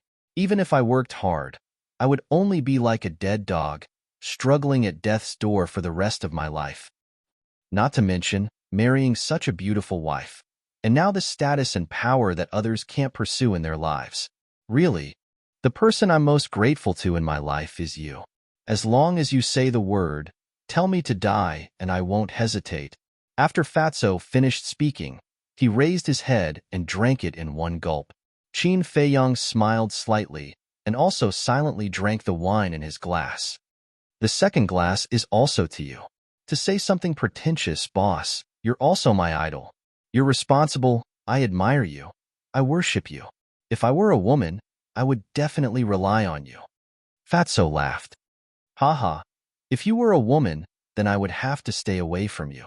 After all, your weight is not something I can bear." Qin Feiyang laughed.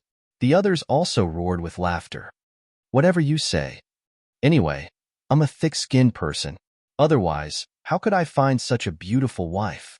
In the eyes of others, I'm nothing, and they all say that I'm climbing up the social ladder.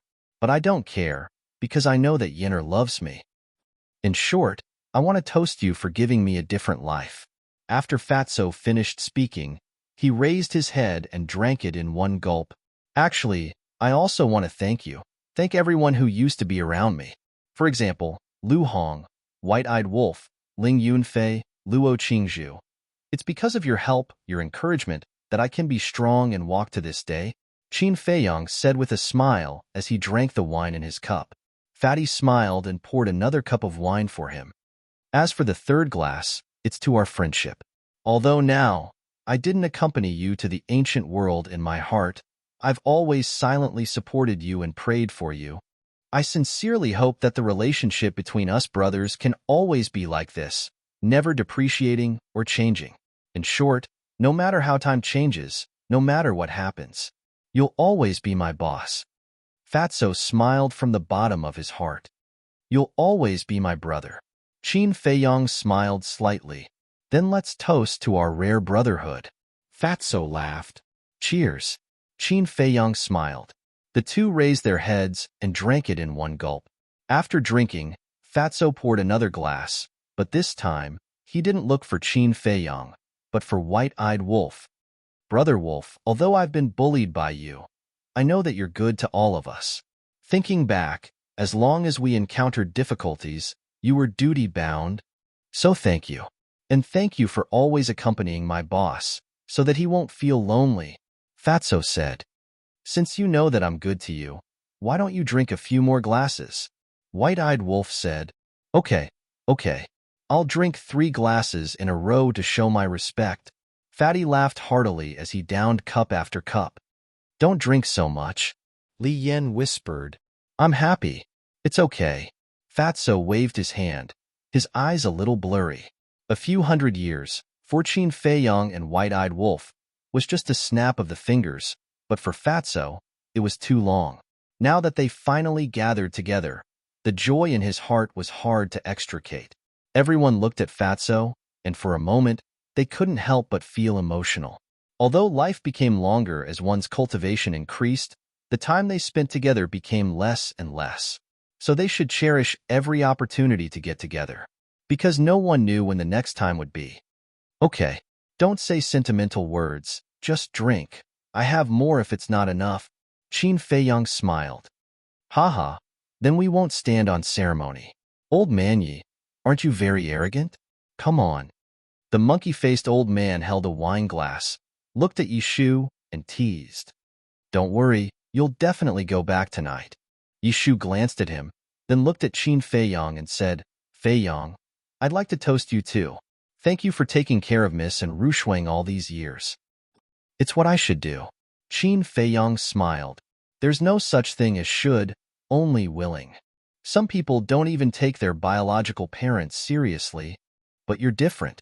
Whether it's friends or family, you've always protected them with your life. There aren't many young people like you in this world. This old man admires you. Yishu said. Aren't you the same? Back then, it was you who had always protected great-grandmother and the others. I admire your greatness as well. In fact, we're all protecting the most important people. We don't ask for praise. We just want to have a clear conscience. Qin Feiyong smiled. What a good clear conscience. Just because you said clear conscience, this old man has to drink a few more glasses with you. Although I'm an old man, I also have a young heart. In terms of drinking, I won't lose to you young people. Come, let's not go home until we're drunk. Yishu laughed heartily.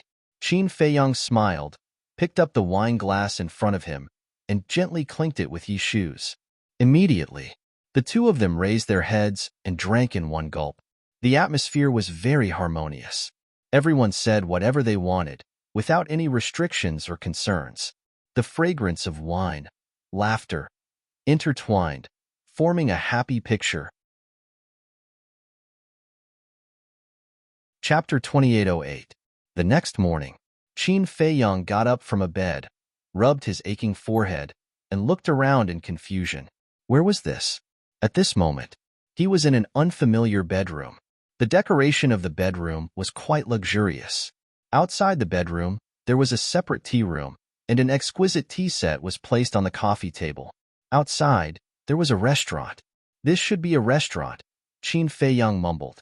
Because he didn't drink often, his alcohol tolerance was not good. In addition, everyone agreed in advance that he couldn't use divine power to refine the alcohol. So in the end, he was completely unconscious last night. He didn't know what happened next. He didn't know how he came to this room. I wonder how everyone is doing now. Qin Feiyong mumbled and shook his head hard. There was still a strong smell of alcohol on his body. Wait, my clothes. Qin Feiyong suddenly shivered. He looked down at himself and found that his clothes had been taken off. He quickly looked at the cabinet next to the bed and saw a coat neatly folded on top of it. Qin Feiyang grabbed it and sniffed it. There was a refreshing smell. Was this washed? Who washed it? Who was it that sent him here last night? Qin Feiyang put down the coat. With a head full of doubts, he got out of bed, walked to the bathroom in the corner, and took a cold shower. He suddenly became much more energetic. Although the wine is good, I can't drink too much. After putting on his clothes, Qin Feiyang went straight to the tea room and habitually made a pot of tea. The rich tea fragrance gradually covered the smell of alcohol in the room. Drinking tea is still the most comfortable. He held the teacup and drank a few mouthfuls in succession. He suddenly felt very comfortable. Then, he recalled what happened last night. Everyone drank a cup, especially Yi Shu, the monkey-faced old man, and the old man with the aquiline nose. They were originally wine lovers. In addition, the immortal intoxication was a peerless divine brew.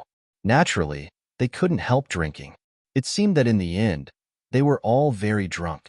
But he really couldn't remember what happened next. Dong! Suddenly, there was a knock on the door. Qin Feiyang was slightly stunned. He looked up at the door and said, "Come in." The door was pushed open. Fatso staggered in and looked at Qin Feiyang.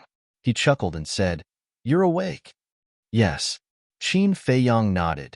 "Such fragrant tea." Fatso's eyes lit up when he smelled the tea leaves. He quickly ran to the tea table and sat across from Qin Feiyang. He picked up the teapot and poured a cup of tea, tasting it carefully. "Not bad, not bad. This tea is the best of the best." A short while later, Fatso nodded repeatedly. "I say, not only are you good at drinking, you're also good at tasting tea? You, a scholar who has been away for 3 days, must be looked at with new eyes." Qin Feiyang said with a smile, "There's no other way. Now that I'm managing the trading pavilion, drinking and tasting tea is my daily life." Fatso shook his head. Qin Feiyang laughed. "Such a comfortable life. No wonder you've gained so much weight. If you say I'm fat again, I'll fall out with you." Fatso glared at Qin Feiyang. "You're fat to begin with. Can't you let others say that?"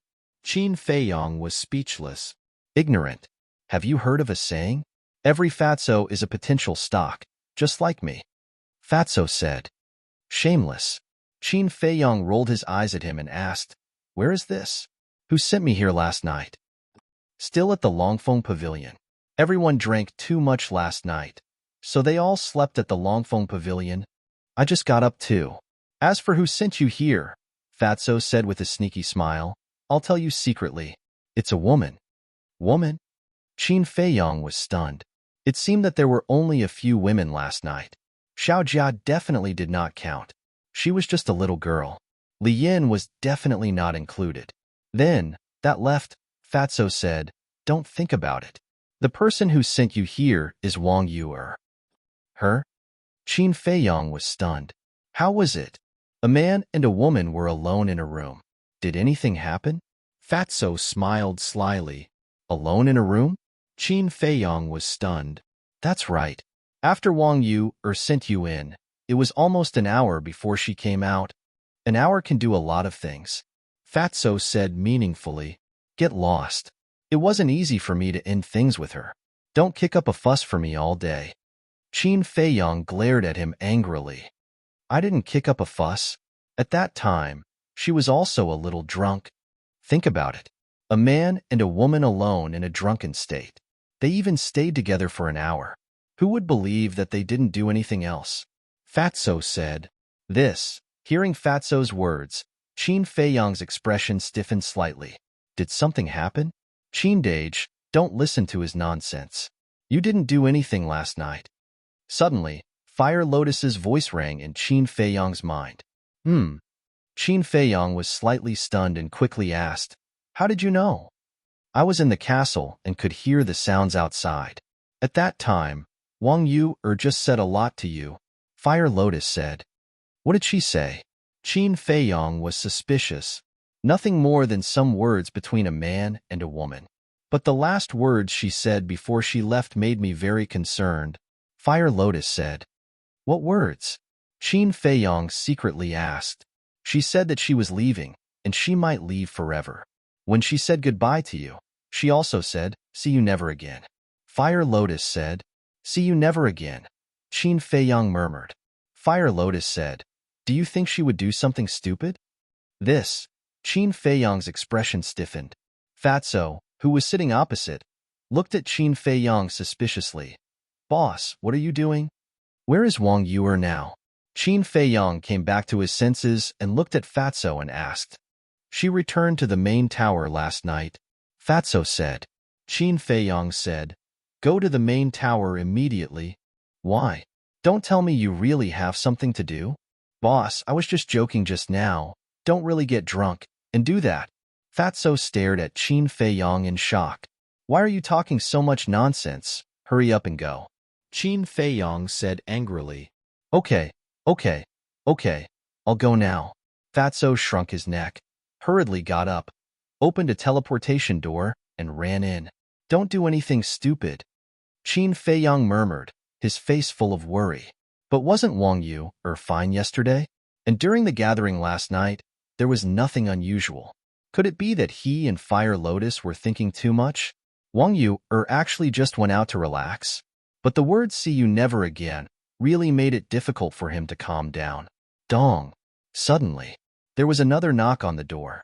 Qin Feiyang sorted out his emotions and looked at the door. Come in. Pei pushed the door open and walked in, looking at Qin Feiyang with a smile. Morning. Morning. Qin Feiyang smiled. Pei walked opposite Qin Feiyang, looked at the teacup left behind by Fatso on the table, and asked, did someone come by just now?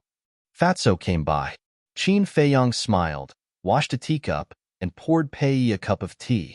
Thank you. Pei smiled, took the teacup, and took a whiff of it. He couldn't help but praise. This tea is great. It's all right. Qin Feiyang nodded, a little distracted. After drinking the tea in the cup, Pei was instantly energized.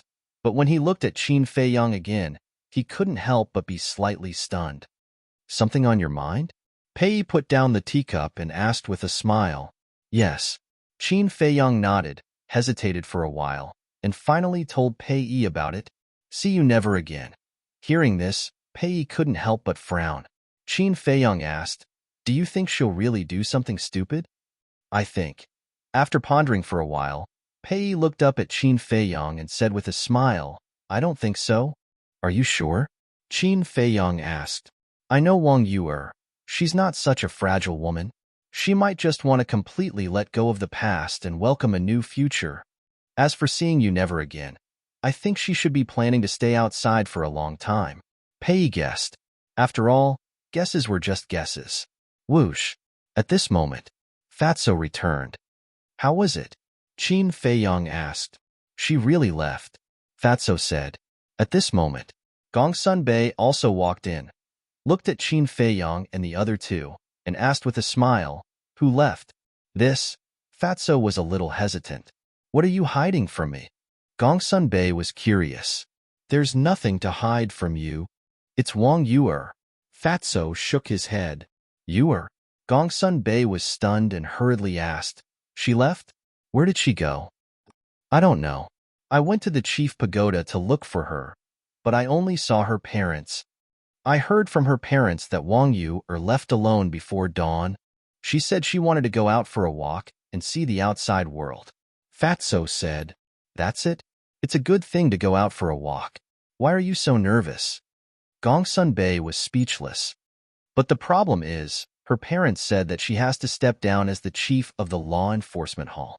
Fatso said, what? Gongsun Bei looked at Fatso, his face full of shock. That's what her parents said. Fatso said.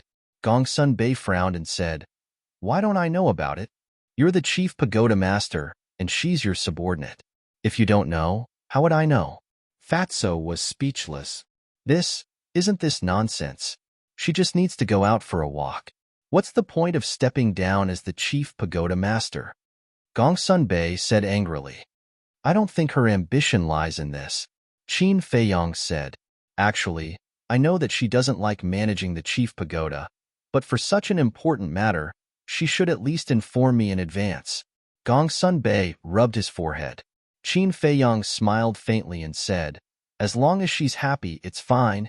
When she's happy, I have a headache. You all know the importance of the law enforcement hall in the chief pagoda. Who should I find to replace such an important position? Gongsun Bei had a headache. That's your problem. Fatso chuckled.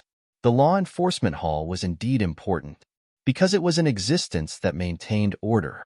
As the chief of the law enforcement hall, one naturally had to have extraordinary ability. The most important thing was that one couldn't be selfish and had to trust someone. Where could one find such a person in a short time?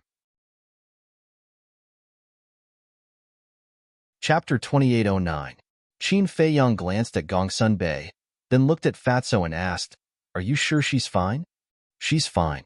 Wang Yu also expected that we would go to her, so she asked her parents to tell us that she has really let go and won't do anything stupid. Don't worry." Fatso waved his hand. "That's good." Qin Feiyang finally heaved a sigh of relief. It seemed that Wang Yu had also helped him wash his clothes. He drank too much last night and inevitably got wine on his body, so she helped him wash it. What a meticulous woman. If he had met Wang Yu before meeting the mermaid princess, he might have really gotten together with Wang Yu because such a good woman was really hard to turn down. It could only be said that they were not fated to be together. "Are you all up? Come down for breakfast if you're up." Li Yan's voice sounded in the hall below. "Let's go then. Let's go for breakfast," Fatso called out and turned to run outside. Pei chuckled and followed him out. Qin Feiyang finished the last sip of tea and walked to Gongsun Bei. He smiled and said, "Brother Gongsun, what's there to think about? Isn't there a ready-made candidate in front of you?" "Huh." Gongsun Bei looked up at him suspiciously. "Isn't he?" Qin Feiyang looked at Pei in front of him and said in a low voice. Gongsun Bei looked up and a bright smile appeared on his face. "Let's have something simple for breakfast. We'll have some millet porridge and some light dishes." Li Yan, who was busy going downstairs one after another, said with a smile, "Something light is good. I drank too much last night. I really can't eat greasy food." The monkey-faced old man smiled bitterly. "That's it? I'm still preparing. Let's compete in the morning."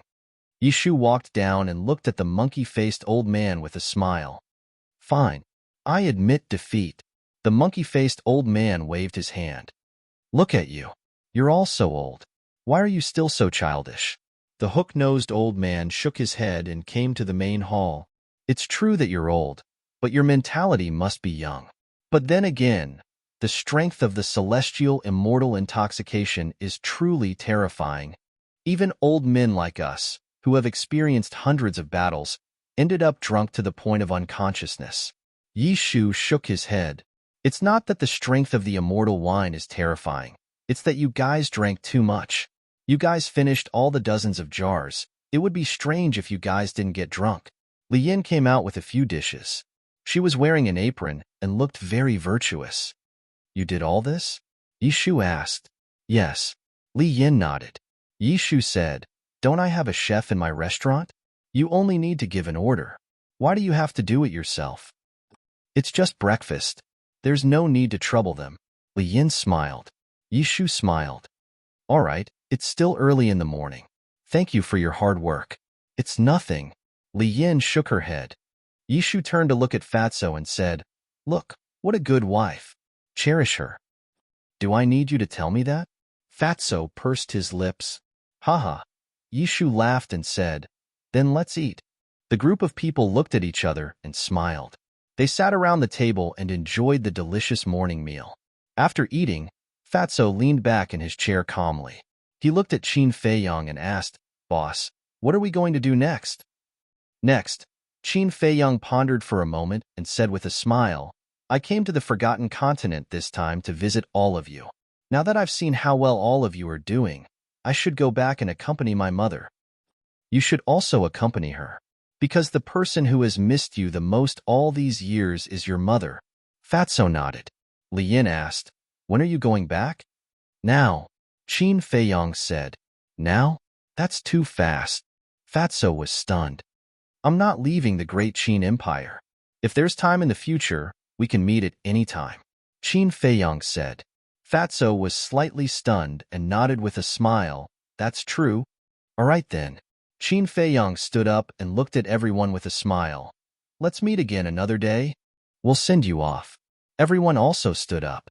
Qin Feiyang glanced at the group of people and nodded. Okay. At that moment, Fatso, Pei, and Wang Ziqing each opened a teleportation door. Qin Feiyang and the white-eyed wolf changed their appearances again.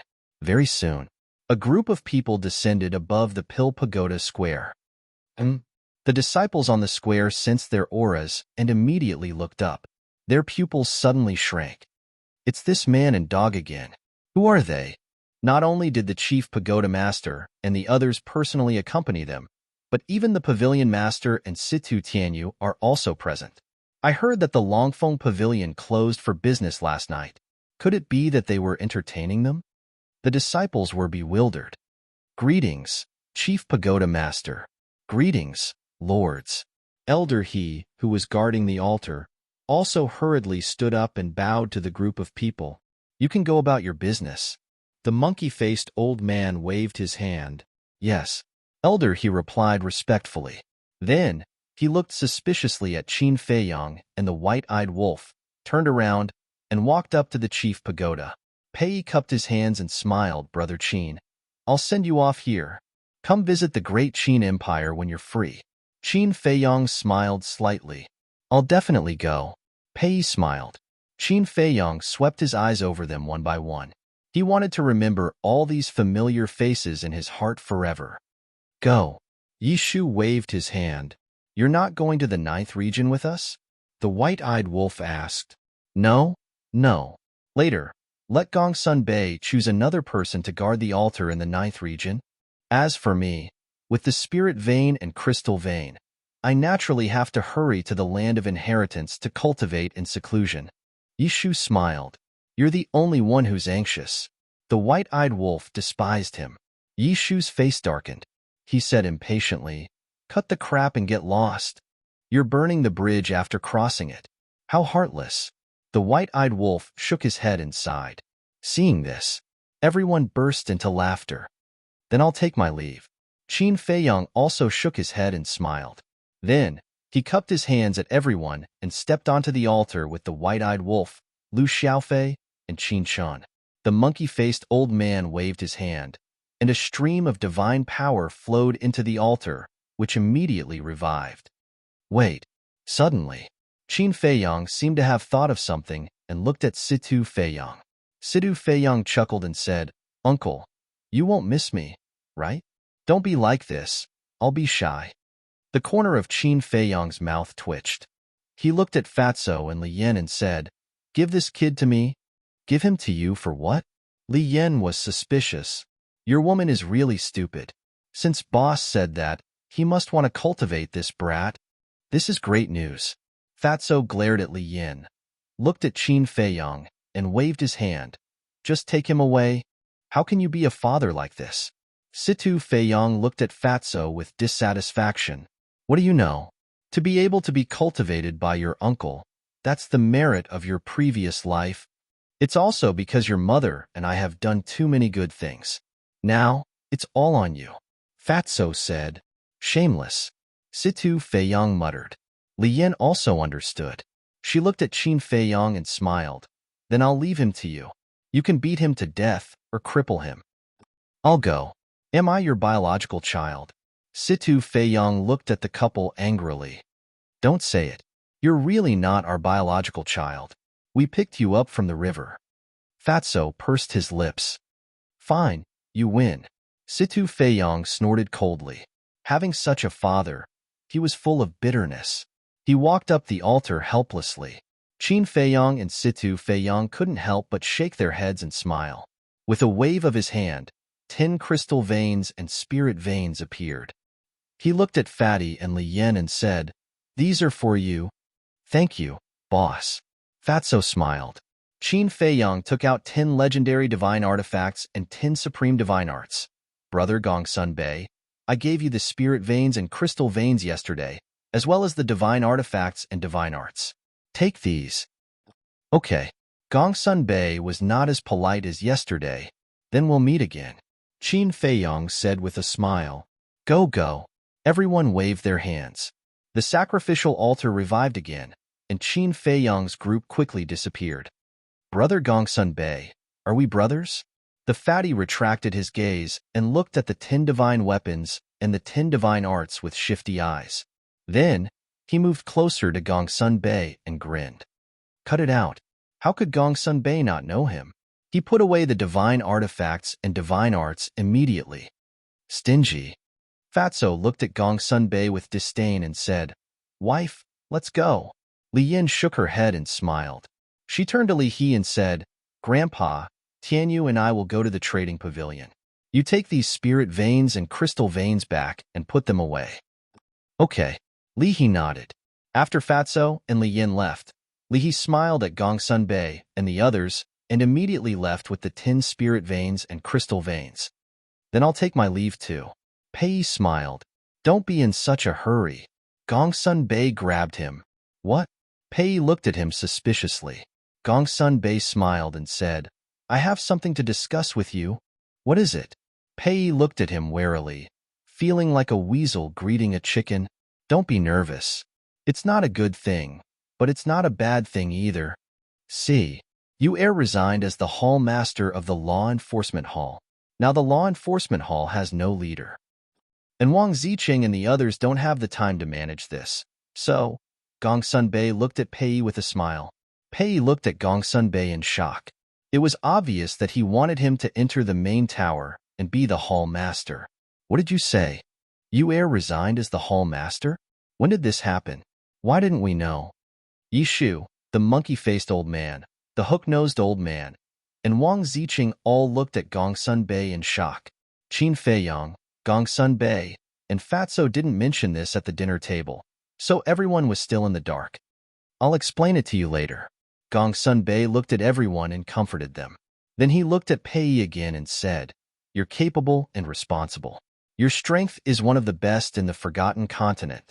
You're the talent that the main tower needs. Stop. Pei hurriedly raised his hand and interrupted Gongsun Bei. He looked around and said, We'll meet again if fate wills it.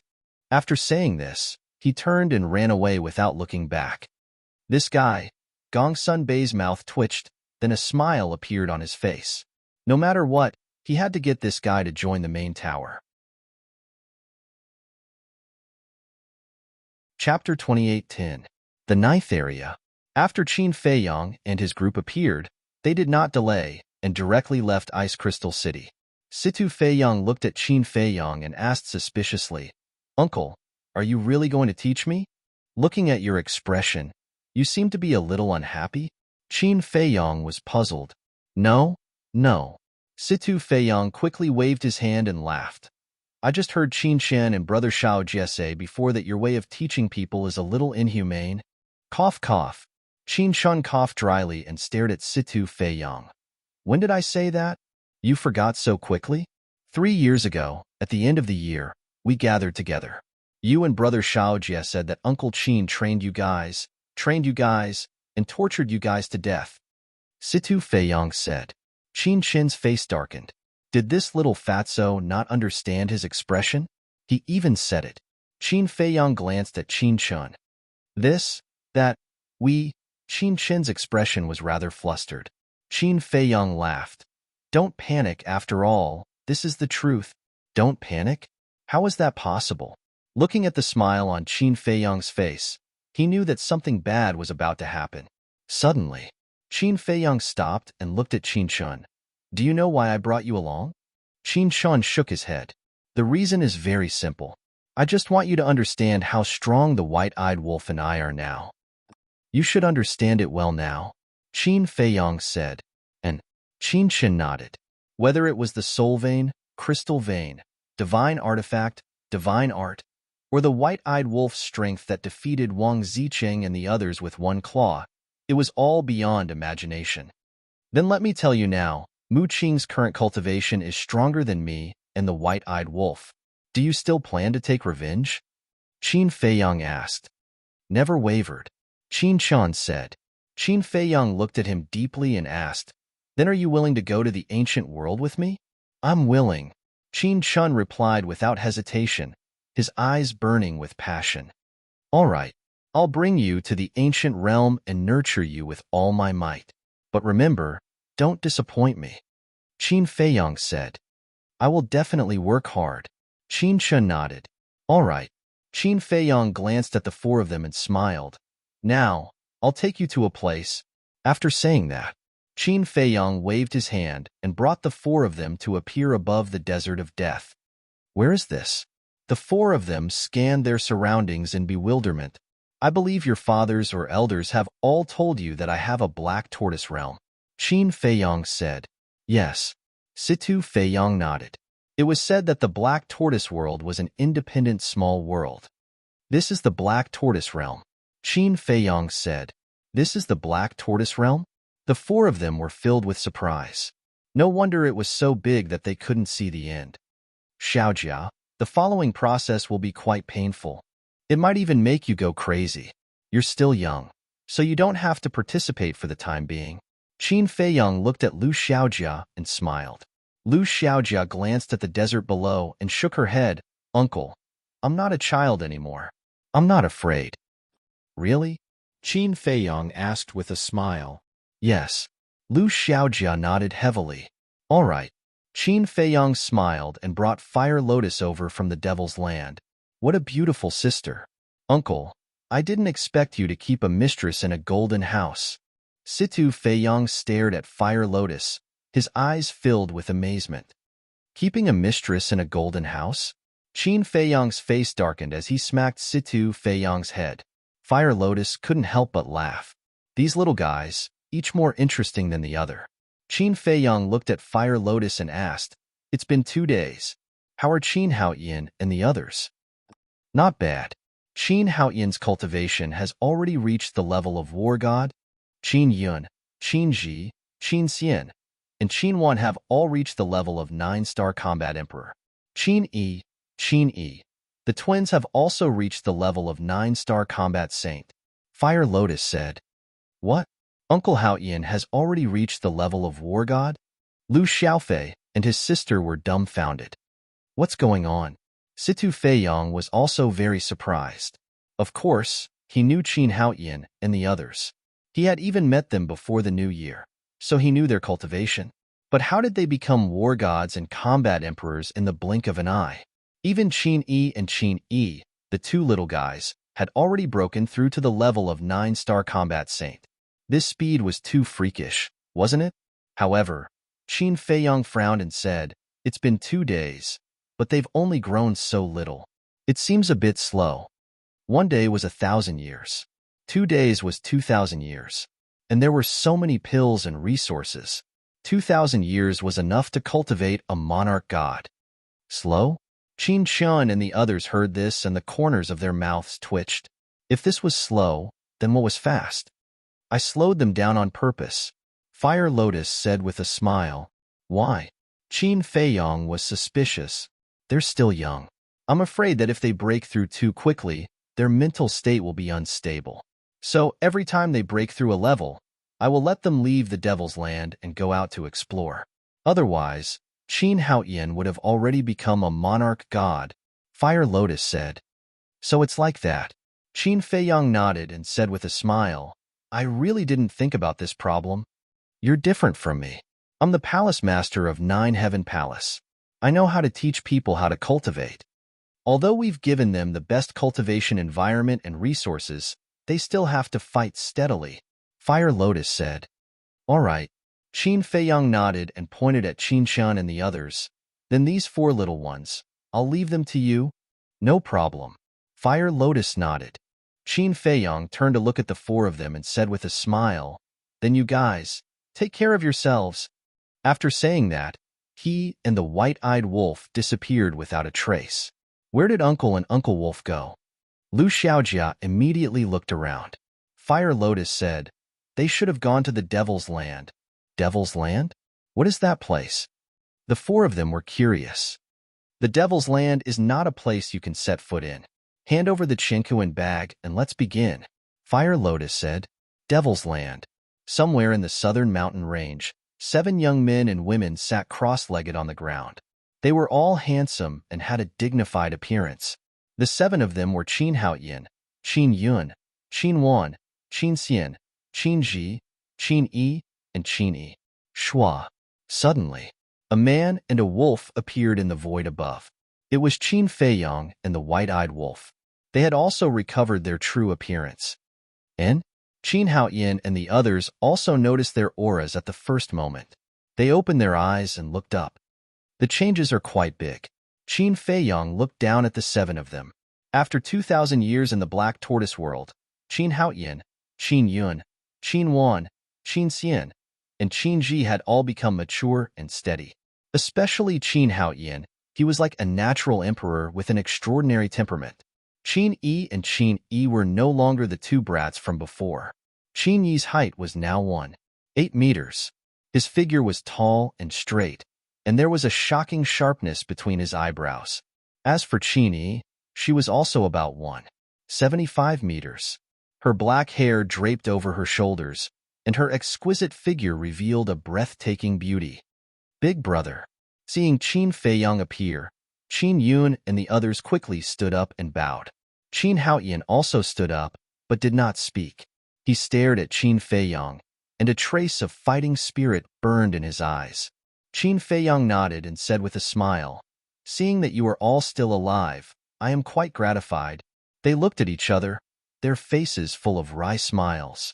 Although only 2 days had passed outside, they had already cultivated here for 2,000 years. Especially in the beginning, crossing the desert of death, it was simply a narrow escape. To be able to survive until now, even they themselves felt that it was not easy. Of course, they also knew, if Qin Feiyang really did not care about their lives, then they would have died in the desert of death long ago. Because countless times when they faced death, it was Fire Lotus who saved them. And with these 2,000 years in the Black Tortoise world, they had long had a new understanding of Qin Feiyang. Their big brother was a godlike figure. So, right now, they respected Qin Feiyang even more than before. Qin Feiyang smiled faintly, looked at Qin Haoyan and said, "Looking at your eyes, do you want to challenge me?" That's right. Qin Haoyan took a step into the sky and stood opposite Qin Feiyang. All right. Let me see how much you've grown over the years.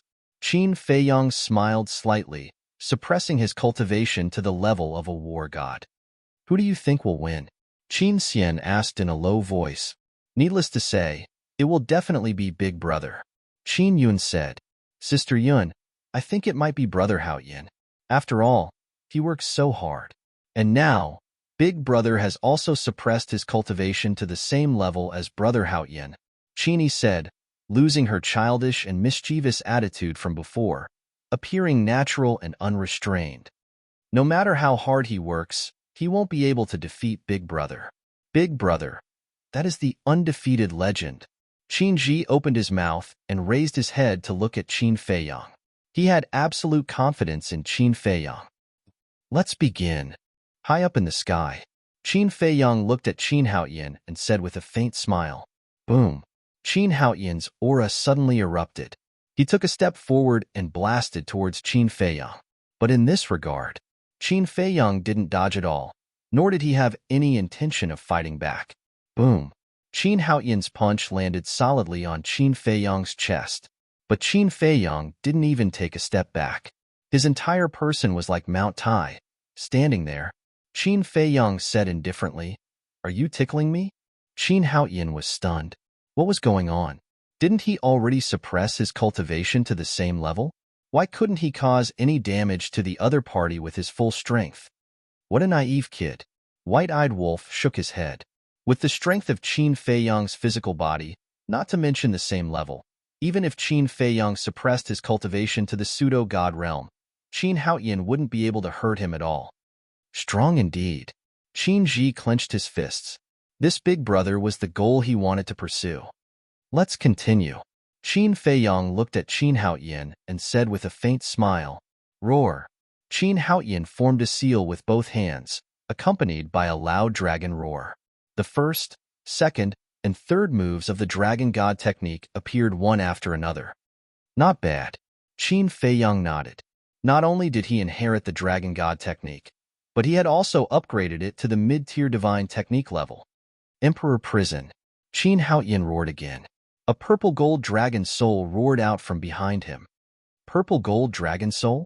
Emperor prison? Qin Feiyong was stunned. He even activated the purple gold dragon soul. No wonder this kid could awaken his bloodline. And this emperor prison.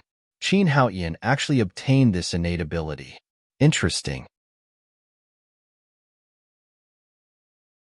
Chapter 2811. Forgive me for the mistakes I made back then. Qin Haoyan let out a low roar. The three moves of the divine dragon art and the purple gold dragon soul, carrying a powerful aura, charged towards Qin Feiyong. Forgive me? If you really want to talk about forgiveness, it should be for your mother. Qin Feiyong shook his head, still standing there motionlessly.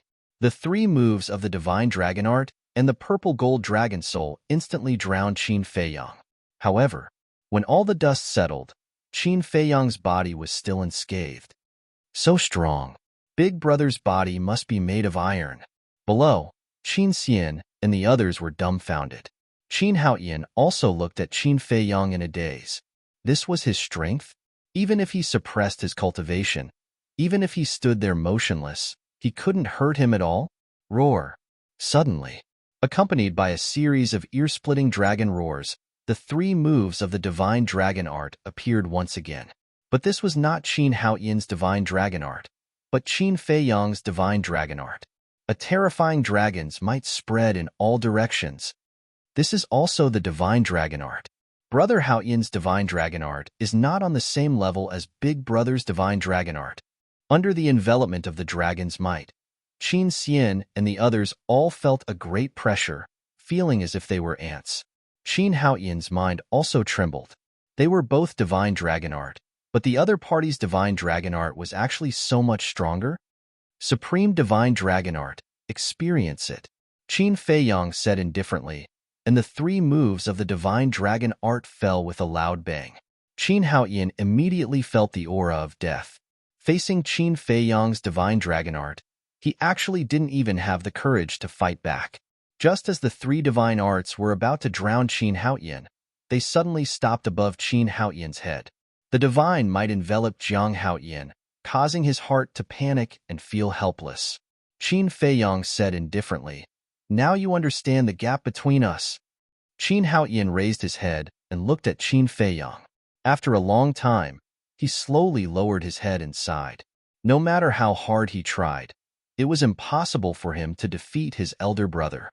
This was the gap between them that could not be crossed. Don't be discouraged. One day, maybe you can. Qin Feiyong smiled faintly and waved his hand.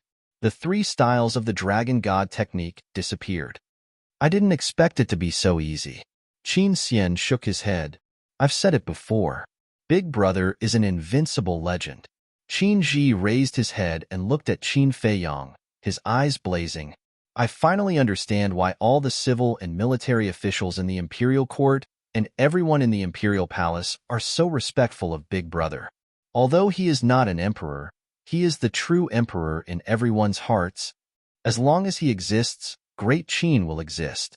Qin Yun and the others also had looks of admiration on their faces. They were proud to have such a big brother.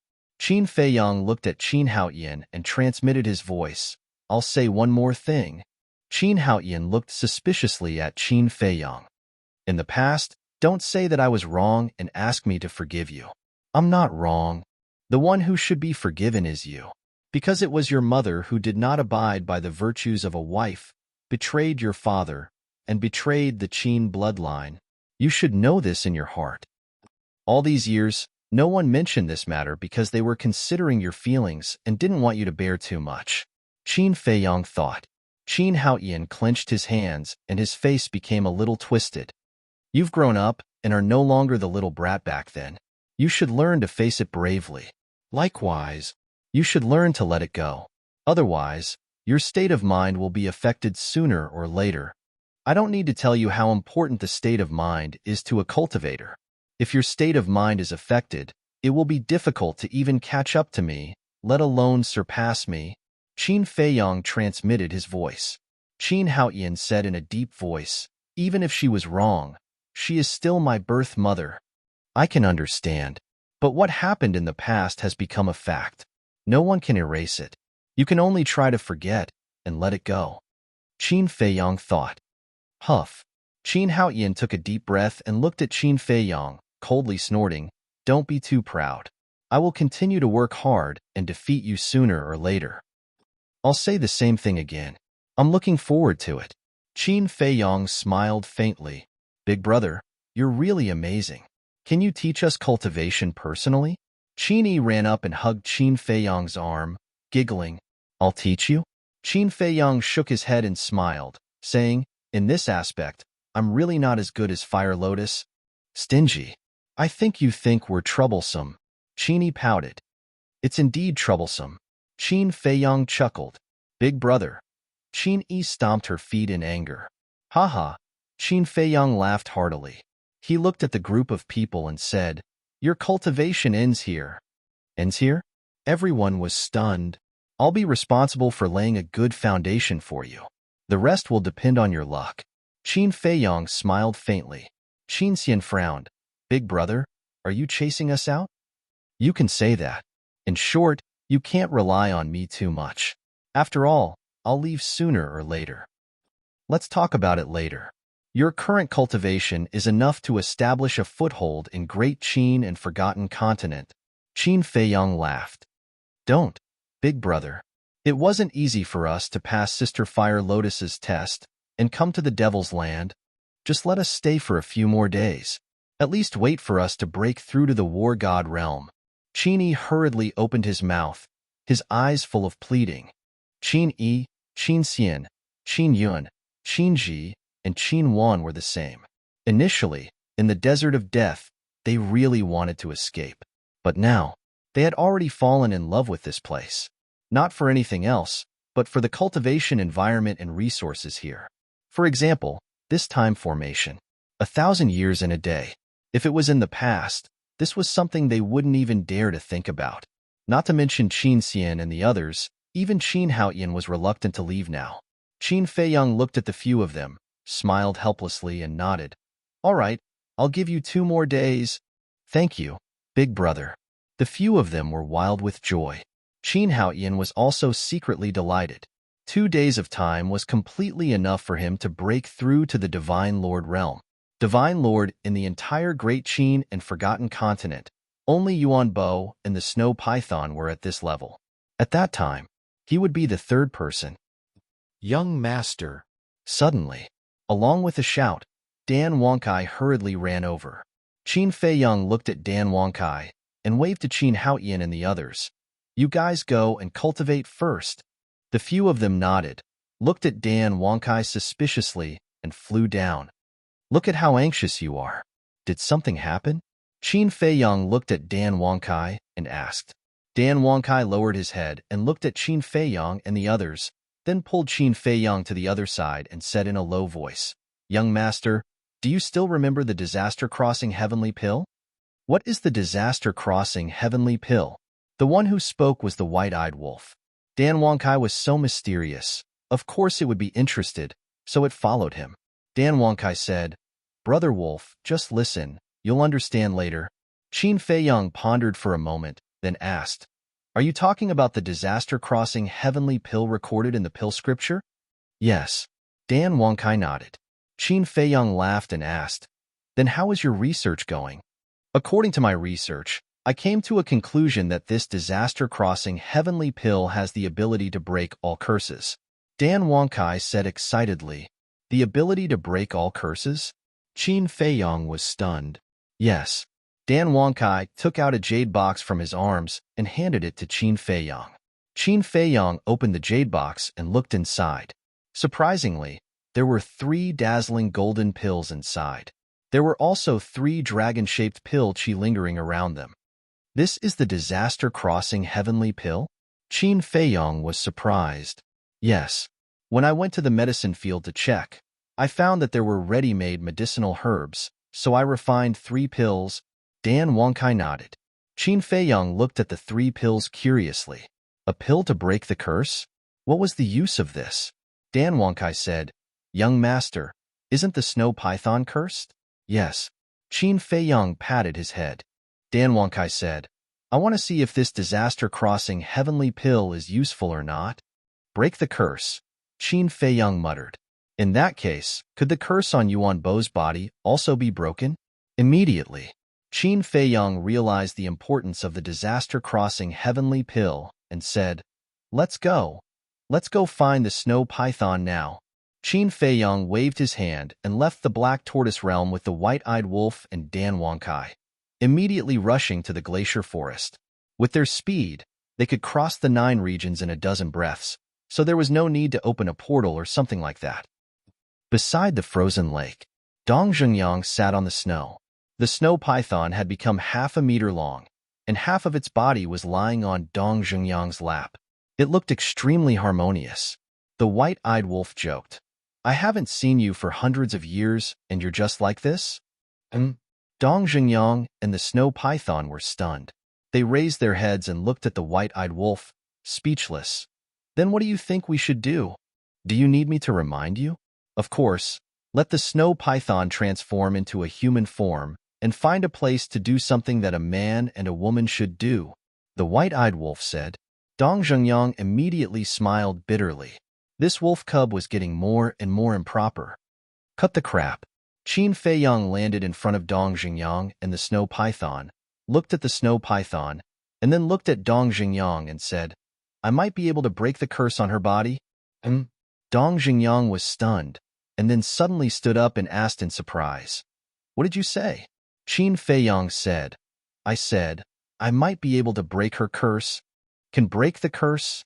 Dong Zhengyang muttered, and suddenly came back to his senses. He stared at Qin Feiyang and asked, Really? The snow python also stared at Qin Feiyang in surprise. Breaking this curse was what she had been longing for and looking forward to. It could be imagined. Now that she heard Qin Feiyang's words, she was nervous and expectant. Qin Feiyang hesitated. I just said, maybe. No need to explain. Dong Zhengyang waved his hand and said, Even if there is only a little hope, I want to give it a try. All right. Qin Feiyang opened the jade box in his hand, took out a crossing disaster heavenly pill, and handed it to Dong Zhengyang, saying, This pill is called Crossing Disaster Heavenly Pill, and it was refined by Dan Wangkai. It has the effect of breaking all curses, but, speaking of which, Qin Feiyang paused and sighed. You also know that the curse in the snow python's body was, after all, left by a small beast, so I don't have much confidence. Understood. Dong Zhengyang nodded, took the pill without hesitation, turned around and handed it to the snow python's mouth. Chapter 28:12. However, looking at the elixir in front of it, the snow python hesitated. Don't worry. If Qin Feiyang wanted to harm you, he wouldn't use such a trick. Dong Zhengyang laughed. We helped you out of kindness, but you still suspect us? The White-Eyed Wolf raised his eyebrows. No, no, no. The snow python quickly shook its head and sighed. I'm not suspecting this elixir. With Qin Feiyang's current strength, it was too easy to kill her. Besides, she knew Qin Feiyang's character. He didn't bother to do anything to the elixir. Then why are you hesitating? Dong Zhengyang was suspicious. The snow python said, I'm afraid it won't work. So that's the case. Dong Zhengyang nodded and laughed. If you don't try it, how do you know it won't work? But what if it doesn't work? The snow python asked. It doesn't matter, because there's still me. I'll keep looking for a way. Dong Zhengyang laughed. The snow python pondered for a while and resolutely took the disaster-crossing heavenly pill. At that moment, everyone stared at the snow python, especially Qin Feiyang. If this disaster-crossing heavenly pill was really useful, then not only the snow python, but also Uncle Yuan could break the curse. Puff. Suddenly, the snow python's body shook violently, and it spat out a mouthful of blood. What's going on? Dan Wangkai was surprised. Was it useless? Don't worry. Qin Feiyang waved his hand and stared at the snow python. Puff. In less than 3 breaths, the snow python spat out another mouthful of blood. Boom. Then, her aura burst out uncontrollably. But this was not the point. The point was that as the aura burst out, her body began to crack. blood flowed like a waterfall, instantly dyeing the snow on the ground red. Qin Feiyang, this. Dong Zhengyang turned to look at Qin Feiyang, looking extremely anxious. Wasn't this a sign of exploding and dying? Is it really impossible? Qin Feiyang murmured. Dan Wonkai quickly took out a life divine pellet with 3 dragon-shaped cord chi and shouted, "Quick, feed it to her." Dong Zhengyang quickly grabbed the divine life pill and threw it into the snow python's mouth. Ding! But at this moment, the snow python's face was filled with pain as it soared into the sky. Its blood was like rain, dyeing the sky red. The next moment, the snow python let out a loud dragon roar. This is, Dong Zhengyang's eyes trembled. A dragon's roar. It works. It will definitely work. Dan Wonkai also quivered and shouted loudly. Qin Feiyang and the white-eyed wolf looked at each other and then looked at the snow python again. Since the dragon's roar could be heard, it meant that the curse was beginning to dissipate. Boom! About 10 breaths passed. The snow python that was floating in the air suddenly exploded with a loud, muffled sound. It was as if some kind of shackle had been broken. At this moment, a vast and mighty dragon might poured out like a torrent, surging out in all directions with an earth-shattering force. Ding! The dragon's roar became louder and louder. The people of the Sky Tiger tribe and the Wang clan outside the glacier forest all heard the dragon's roar. What's the situation? A divine dragon has been born? It seems to be in the direction of the ice lake. Let's go and take a look. A group of people immediately flew towards the glacier forest. At this moment, Dong Zhengyang's eyes were already filled with a layer of mist. Because the snow python was changing at this moment, on its head, 2 dragon horns slowly grew out, and the snake scales on its body turned into dragon scales one by one. Its body, which was originally half a meter long, had now become hundreds of feet long.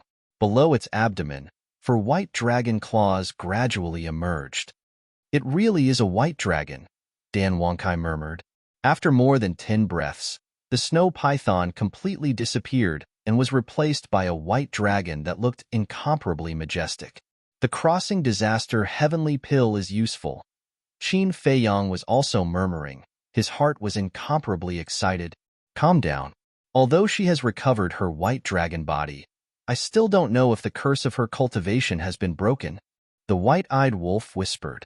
Hearing the white-eyed wolf's words, Dong Zhengyang immediately soared into the air, flew in front of the snow python, and asked, "How do you feel?" "It's been too long since I felt so free," the snow python muttered. It seemed that it was still a little unable to adapt to all of this.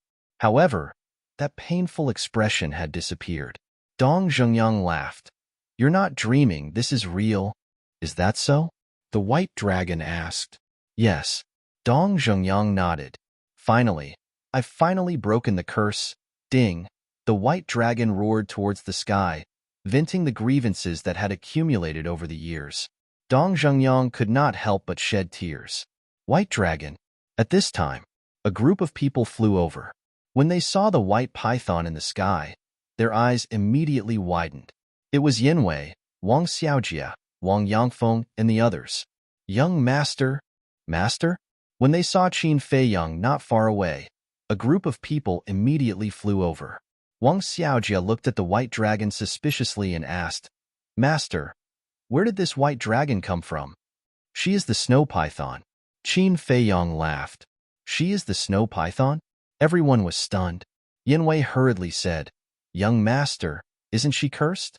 How can she restore the white dragon's body?" "Her curse has been broken." Qin Feiyang smiled. "It has been broken?" Yanwei and the others murmured, looking at the white dragon again. A trace of a smile could not help but crawl into their eyes. Although the white dragon had made things difficult for them in the past, it had been very good to them in the past few hundred years. So now that the white dragon had broken the curse, they were sincerely happy for the white dragon. Dong Zhengyang glanced at Yanwei and the others, wiped the tears from the corner of his eyes, and looked at the white dragon. All right, let's see if you can cultivate now." "All right." The white dragon nodded, trying to calm itself down, and then closed its eyes. About 10 breaths passed. The white dragon suddenly opened its eyes and said in surprise, I can already cultivate, and even if the curse is broken, my half-step divine lord cultivation has not disappeared. Really? Dong Zhengyang asked. And the white dragon nodded. That's great. Dong Zhengyang was overjoyed and hurriedly landed in front of Qin Feiyang, cupped his hands and said, Brother Qin, I can't thank you enough. If there's anything in the future, just let me know. Thank you. The white dragon also transformed into a fair-skinned and beautiful woman in a white dress, landing beside Dong Zhengyang, looking at Qin Feiyang gratefully, and said. Qin Feiyang glanced at the two of them and said with a smile, We are all old friends, no need to be so polite. Old friends, the white dragon murmured. Qin Feiyang's words made her feel ashamed. Qin Feiyang said suspiciously, I heard you say that your cultivation has not disappeared. What do you mean? You also know that whether it's me or Qin Yuan, before we became guardians, we were not half-step divine lords. The white dragon said, I know. Back then, Uncle Yuan said that it was the small beast that raised your cultivation to half-step divine lords. Qin Feiyang nodded. So, originally, I thought that after breaking the curse, my cultivation would fall back to its original level. But now, my cultivation has not disappeared. The white dragon said, Is that so? Qin Feiyang suddenly understood and said with a smile, In that case, it seems that it's a blessing in disguise. A blessing in disguise? The white dragon shook its head and sighed. Even if you give me the cultivation of the imperishable realm, I don't want to be haunted by this curse anymore. You won't. Dong Zhengyang grabbed the white dragon's hand and said with a smile, and the white dragon nodded, tears flowing down its cheeks again. The white-eyed wolf quivered and turned to Qin Feiyang, urging, Little Qin Zi, what are you waiting for? Hurry back to the great Qin Empire and find Uncle Yuan. Yes, yes, yes. Let's go find Uncle Yuan. Qin Feiyang also came back to his senses. He did not even bother to run to the teleportation altar under the ice lake and directly took out the space-time gate. Clang! With the emergence of divine power, the space-time gate immediately awakened. Qin Feiyang, the white-eyed wolf, and Dan Wangkai immediately ran in. Let's go and take a look. Dong Zhengyang smiled at the white dragon, and then the two entered the space-time gate hand in hand. You all go back too. Yanwei and Wang Yangfeng instructed their clansmen behind them and rushed into the space-time gate. Of course, Wang Xiaojie would not let go of this opportunity to join in the fun. Imperial capital. In the sky above a sea area of the Sea of Reincarnation, Qin Feiyang and the others appeared one after another. After putting away the space-time gate, Qin Feiyang immediately released his divine telekinesis in all directions. Now, his divine telekinesis was enough to cover the entire imperial capital, including the Sea of Reincarnation. Soon, he sensed a familiar aura on a small island. Swoosh! Following closely, Qin Feiyang waved his hand, swept everyone up, and rushed to the sky above the small island like lightning. The island was only about a few miles in size, but the island was full of birds and flowers. In the center of the small island, there was an inconspicuous small wooden building. The wooden building was only 2 stories high and looked very old, but it was very clean. In front of the wooden building, there was a round stone table. Around the stone table, there were 4 stone stools, and it looked very simple. A white-haired old man over 50 years old sat at the table, leisurely drinking tea. The old man was dressed very plainly, and there was no aura on his body. He looked like a country bumpkin. However, looking at the old man, whether it was Qin Feiyang, Yanwei, or the others, they were all full of respect. Uncle Yuan, Qin Feiyang called out softly. Qin Yuan raised his head and looked at Qin Feiyang, as if he was not surprised, and said with a smile, You're here? And Qin Feiyang nodded, landed beside the stone table, and directly knelt on the ground. Get up. Qin Yuan got up and helped Qin Feiyang up and said with a smile, Come, let Uncle Yuan take a good look. After these few hundred years, have there been any changes? Qin Feiyang giggled. Without a doubt, I have become more handsome and charming than before. Perhaps only in front of Qin Yuan would Qin Feiyang reveal such a childish side. Ha ha! Qin Yuan could not help but laugh and said, You stinking brat, you actually became shameless. Hee. Qin Feiyang scratched his head. You guys are here too. But I don't have any good wine or dishes to entertain you here. Qin Yuan looked at Dong Xingyang and the others and said with a smile. Bai Long chuckled and said, homemade dishes are still delicious. Qin Yuan looked at Bai Long in surprise and said, it's rare for these words to come out of your mouth. She's in a good mood now. White-eyed Wolf said, in a good mood? Qin Yuan was slightly stunned, turned to look at Dong Xingyang and said with a smile, no wonder she's in a good mood. It turns out that reunion after a long separation is better than being newly married. You damn old man. Bai Long's cheeks turned red, and he could not help but laugh and scold. Chapter 28:13. Uncle Yuan, why aren't you surprised at all to see us back? The white-eyed wolf looked at Qin Yuan suspiciously. What's there to be surprised about? I already knew about it the day you came back. I also know that you're going to meet a lot of old friends, so I didn't disturb you. Qin Yuan chuckled. You knew about it the day you came back? The white-eyed wolf was stunned. Don't forget that I'm the guardian of this continent. Qin Yuan laughed. Ha! The white-eyed wolf laughed dryly. Indeed, as the guardian of this continent, as long as Uncle Yuan was willing, as long as there were any signs of trouble, he would be able to know at the first moment. Don't just stand there. Sit down and talk. Qin Yuan said. Bai Long looked at the teapot on the table and said, we're not here to drink tea with you this time. Qin Yuan was stunned. Do you know why I'm so happy? It's because I've broken the curse. Bai Long said. What? Broken the curse? Qin Yuan looked at Bai Long in surprise. Look. Bai Long shook his body and returned to his true form. Looking at Bai Long's current dragon body, Qin Yuan was stunned. It's Qin Feiyang. Qin Feiyang helped me break the curse. Bai Long smiled and turned back into his human form. He continued, and now, I can still cultivate. You can still cultivate. Qin Yuan was stunned. He turned to look at Qin Feiyang and asked, how did you do it? It's a kind of elixir. Qin Feiyang opened the jade box again and took out a disaster crossing heavenly elixir. This is the disaster crossing heavenly elixir. It can break all curses. Disaster crossing heavenly elixir. Qin Yuan took the elixir and said in surprise, 3 dragon-shaped elixir auras? Did you refine this? No, it was refined by Dan Wangkai. Qin Feiyang smiled. You can even refine a pill with 3 dragon-shaped core qi. Looks like you've grown a lot over the years. Qin Yuan looked at Dan Wangkai and praised. Uncle Yuan, you flatter me. Compared to young master, I'm still a little lacking. Dan Wangkai waved his hand. Not bad. Qin Yuan looked at Qin Feiyang and Dan Wangkai and nodded with a smile. Then, he looked down at the disaster crossing heavenly pill again. Uncle Yuan, quickly take it, Qin Feiyang urged. However, Qin Yuan did not consume the disaster crossing heavenly pill.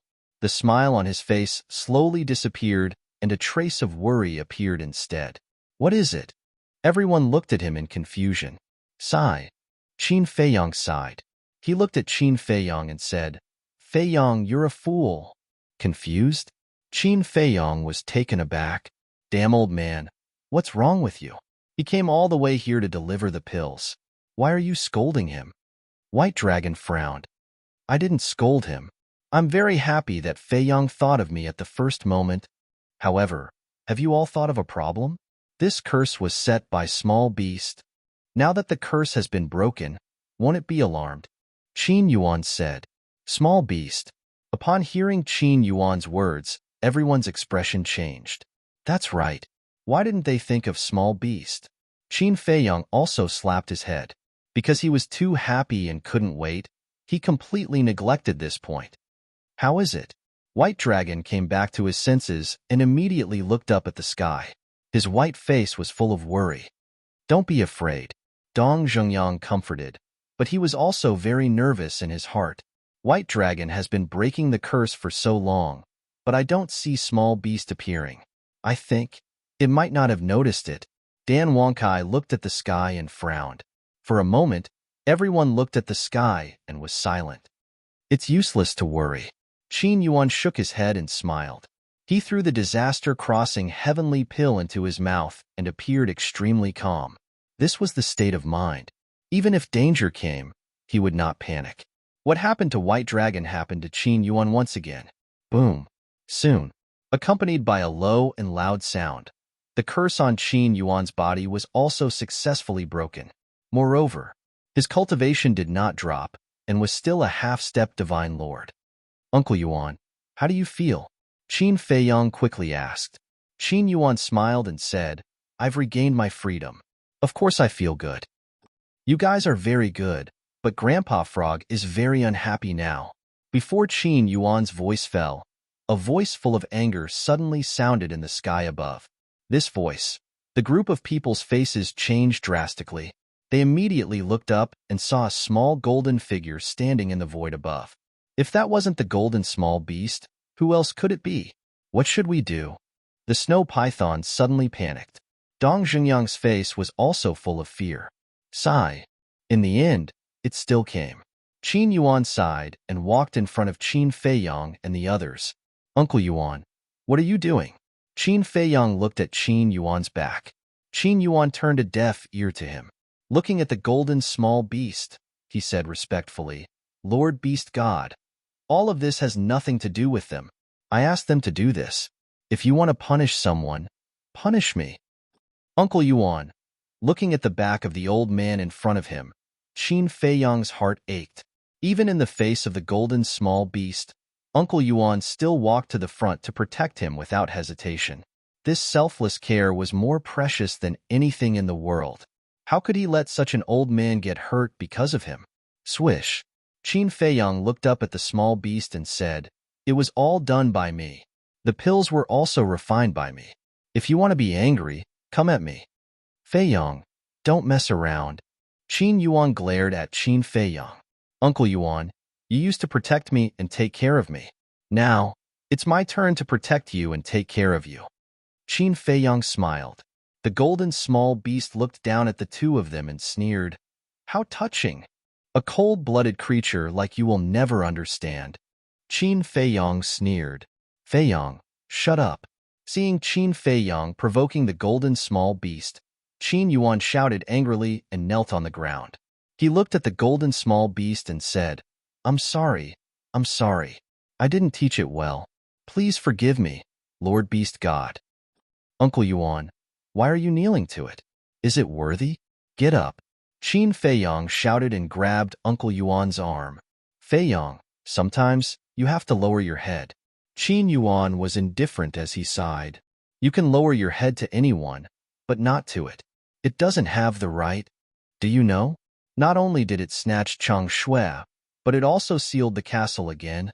The worst thing is that it even sealed my battle soul. And before I came back, if it wasn't for one of my subordinates self-destructing, I would have been killed by it. Qin Feiyang's eyes were burning with anger. That's right. This piece of trash doesn't deserve to kneel to you. The white-eyed wolf roared. It sealed the castle again and sealed the battle soul? Qin Feiyang looked at the white-eyed wolf and Qin Feiyang in a daze. He never thought that Qin Feiyang and the others would have such a deep grudge with the beast god. The golden small beast looked at Qin Feiyang and the white-eyed wolf and said, It seems that you have a prejudice against Uncle Frog. So what? I've already returned to the great Qin, and you still won't let me go? Qin Feiyang said angrily. You're still so confident? If you hadn't broken the curse on them, would Uncle Frog have come to such a small place? The golden small beast's eyes were full of disdain. Since you don't like such a small place, then get lost. Qin Feiyang roared. You're getting more and more arrogant. The golden small beast's eyes flashed with killing intent, and a wisp of golden divine power swept out. It was obviously very slow, but Qin Feiyang found that he couldn't dodge it. Moreover, his body seemed to be frozen, and he couldn't move at all. Poof!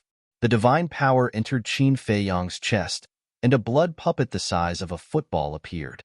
It was penetrated from the front to the back, and blood was flowing out. So strong.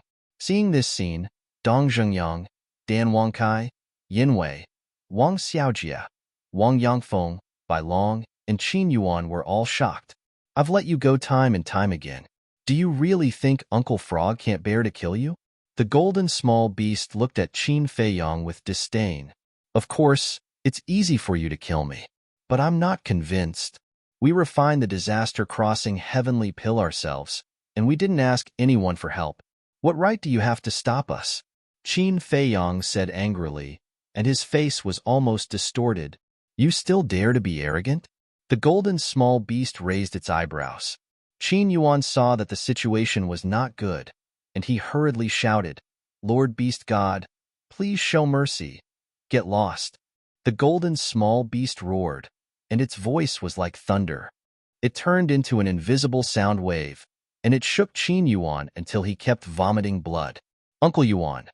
Qin Feiyong's face changed drastically, and he quickly ran to Qin Yuan's side. Feiyong, give up. You'll never be a match for it. Qin Yuan sighed. No. Qin Feiyong shook his head, looked up at the golden small beast and roared. I've said it before. If you have anything, come at me. Don't hurt the people around me. When you helped them break the curse, their deaths were already destined. So you can't blame me, because you're the one who caused their deaths. The golden small beast shook its head coldly, and two strands of divine power flew out, respectively towards Qin Yuan and White Dragon. Bastard! Don't go too far. The white-eyed wolf roared, and its battle soul rushed out, roaring. Steal its cultivation for me. With your little strength, you want to steal Grandpa Frog's cultivation? The golden small beast's face was full of disdain, and with a swipe of its claws, the battle soul was shattered on the spot. Following closely, the two strands of divine power that flew towards Qin Yuan and White Dragon turned in the air and attacked the white-eyed wolf. White-eyed wolf, Qin Feiyong roared, wanting to rescue him, but no matter what, his feet couldn't move, as if he was stuck in a quagmire. Boom! The two strands of divine power blasted the white-eyed wolf's body, and its physical body was torn apart, leaving only half of its soul. White-eyed wolf, brother wolf. Everyone roared in grief, gritting their teeth. Lord Beast God, I beg you, let them go. I'm willing to accept any punishment. Qin Yuan looked at the golden small beast and pleaded. The white dragon was so scared that it stood there trembling. Even the current Qin Feiyong and the white-eyed wolf couldn't resist in front of the beast god, let alone them. They had just broken the curse, and they were going to die. They couldn't accept it. The golden small beast looked coldly at Qin Feiyong and the white-eyed wolf, and then looked at Qin Yuan and White Dragon. You people are really not satisfied. I'll give you the cultivation of a half-step divine lord, and give you the power to rule 2 continents. Besides, you were the ones who chose to be guardians back then. Now, you actually hate Grandpa Frog. You don't want to, right? Fine. Grandpa Frog will fulfill your wish, and at worst, Grandpa Frog will find someone else. I believe that there are plenty of people who are willing. The golden small beast waved its claws, and 2 strands of golden divine power flew towards Qin Yuan and White Dragon. At this moment, whether it was Dong Xingyang, White Dragon, or Yinwei and the others, they couldn't help but feel despair. Chapter 28:14. 1,000 years. Suddenly, a low and hoarse voice sounded. Everyone immediately looked at Qin Feiyong, because the one who spoke was Qin Feiyong. 1,000 years? What did that mean? Small Beast also looked at Qin Feiyong suspiciously. Qin Feiyong lowered his head, his face gloomy, as if he was struggling with something. Suddenly, he looked up at Small Beast and roared, "Let them go. Give me 1,000 years. If I can't beat you by then, you don't have to do anything. I will self-destruct in front of you." 1,000 years? Defeat me? Small Beast was stunned. That's right. The Beast God. Don't tell me you don't dare to accept the challenge of an ant like me. Qin Feiyong sneered. Ha ha. Small Beast laughed as if it had heard the funniest joke in the world. 1,000 years. I only need 1,000 years, and I will definitely trample you under my feet. Qin Feiyong roared. Ha ha. Small Beast laughed even more wildly, and tears seemed to be coming out of its eyes. You don't dare? Qin Feiyong roared. All right. Small Beast stopped laughing, and the two strands of divine power that were heading towards Qin Feiyang and White Dragon also stopped in the void. It then looked down at Qin Feiyang and said, "Don't say 1,000 years. Daddy Frog will give you 10,000 years. It's a deal," Qin Feiyang said in a deep voice. "The longer the time, the better. But listen to Daddy Frog. If you still can't defeat Daddy Frog after 10,000 years, then not only will you die, but the entire Great Qin and Forgotten Continent will be buried with you, and the Black Tortoise Realm. In short, everything related to you will be destroyed by then. Do you dare to make such a bet?" Small Beast smiled coldly. Hearing this, Qin Feiyang's eyes suddenly trembled. This was no longer a gamble with his personal wealth, but with the fate of billions of living beings. "What is it? Wasn't he quite awesome just now? How did he scare you?" Small Beast's face was filled with disdain. Qin Feiyang said angrily, "This is obviously our personal grudge. Why do you have to involve these innocent people? This is the price. If you can afford to play, then play. If you can't afford to play, then behave yourself. Hurry up and decide. Otherwise, Qin Yuan and the others will all die." The golden small beast said indifferently. Qin Feiyang turned to look at Uncle Yuan. Qin Yuan cried out, "Feiyang, don't gamble with the lives of 3 continents for me. But if I can't even save you, how can I save the living beings of the 3 continents?" Qin Feiyang murmured. He looked up at the small beast and roared, "I'll bet with you, but I have a condition." "Awesome." The small beast laughed heartily. Sigh. Qin Yuan let out a low sigh. In order to save him, was it worth it to gamble the fate of 3 continents? The White Dragon also looked at Qin Feiyang with a complicated expression. Although it was to save Qin Yuan, it was also to save her. 3 continents, billions of living beings. This bet could be said to be universally shocking. In the entire world, perhaps only Qin Feiyang dared to agree. The Golden Lady looked at Qin Feiyang and said, "State your condition." Qin Feiyang said, "Let Uncle Yuan and the White Dragon continue to be the guardians of Great Qin and the Forgotten Continent." What? Everyone looked at Qin Feiyang in surprise. Why did the small beast come? Wasn't it because they broke the curse? For all of this, they even gambled the fate of 3 continents. But now, why did Qin Feiyang want them to continue being the guardians? If he did this, wouldn't everything he did before be in vain? The small beast was also quite surprised. Obviously, it didn't expect Qin Feiyang to raise such a condition. "Don't worry, I know what I'm doing," Qin Feiyang comforted. He looked up at the small beast and continued, "But it's different this time. They should enjoy the rights of a guardian. Didn't Lord Frog already give them the cultivation of a half-step divine lord and the authority to rule 2 continents?" The small beast frowned. This is considered the rights of a guardian? A true guardian should be like the fire python, controlling the power of the natural order and can't put curses on them, Qin Feiyang said in a deep voice. "You know quite a lot. But aren't you afraid that if you really give them the authority to control the power of the natural order, their ambitions will grow and they will bring disaster to the 2 continents?" The small beast looked at him playfully. "You don't have to worry about this. Since they are guardians, they should enjoy these rights. Otherwise, who would be willing?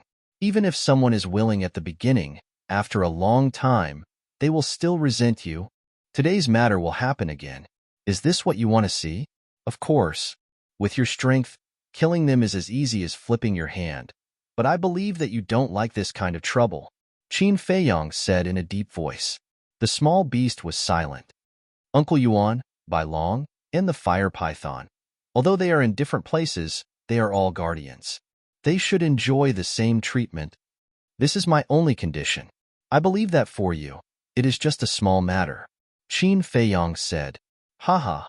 The small beast laughed and nodded. "Okay. Lord Frog will do as you say and give them the rights."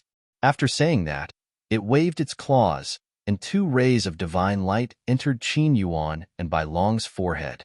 "But you have to remember that you only have 10,000 years, so work hard. In addition, I will give you 3 more days. If you are still here after 3 days, I will kill you without mercy."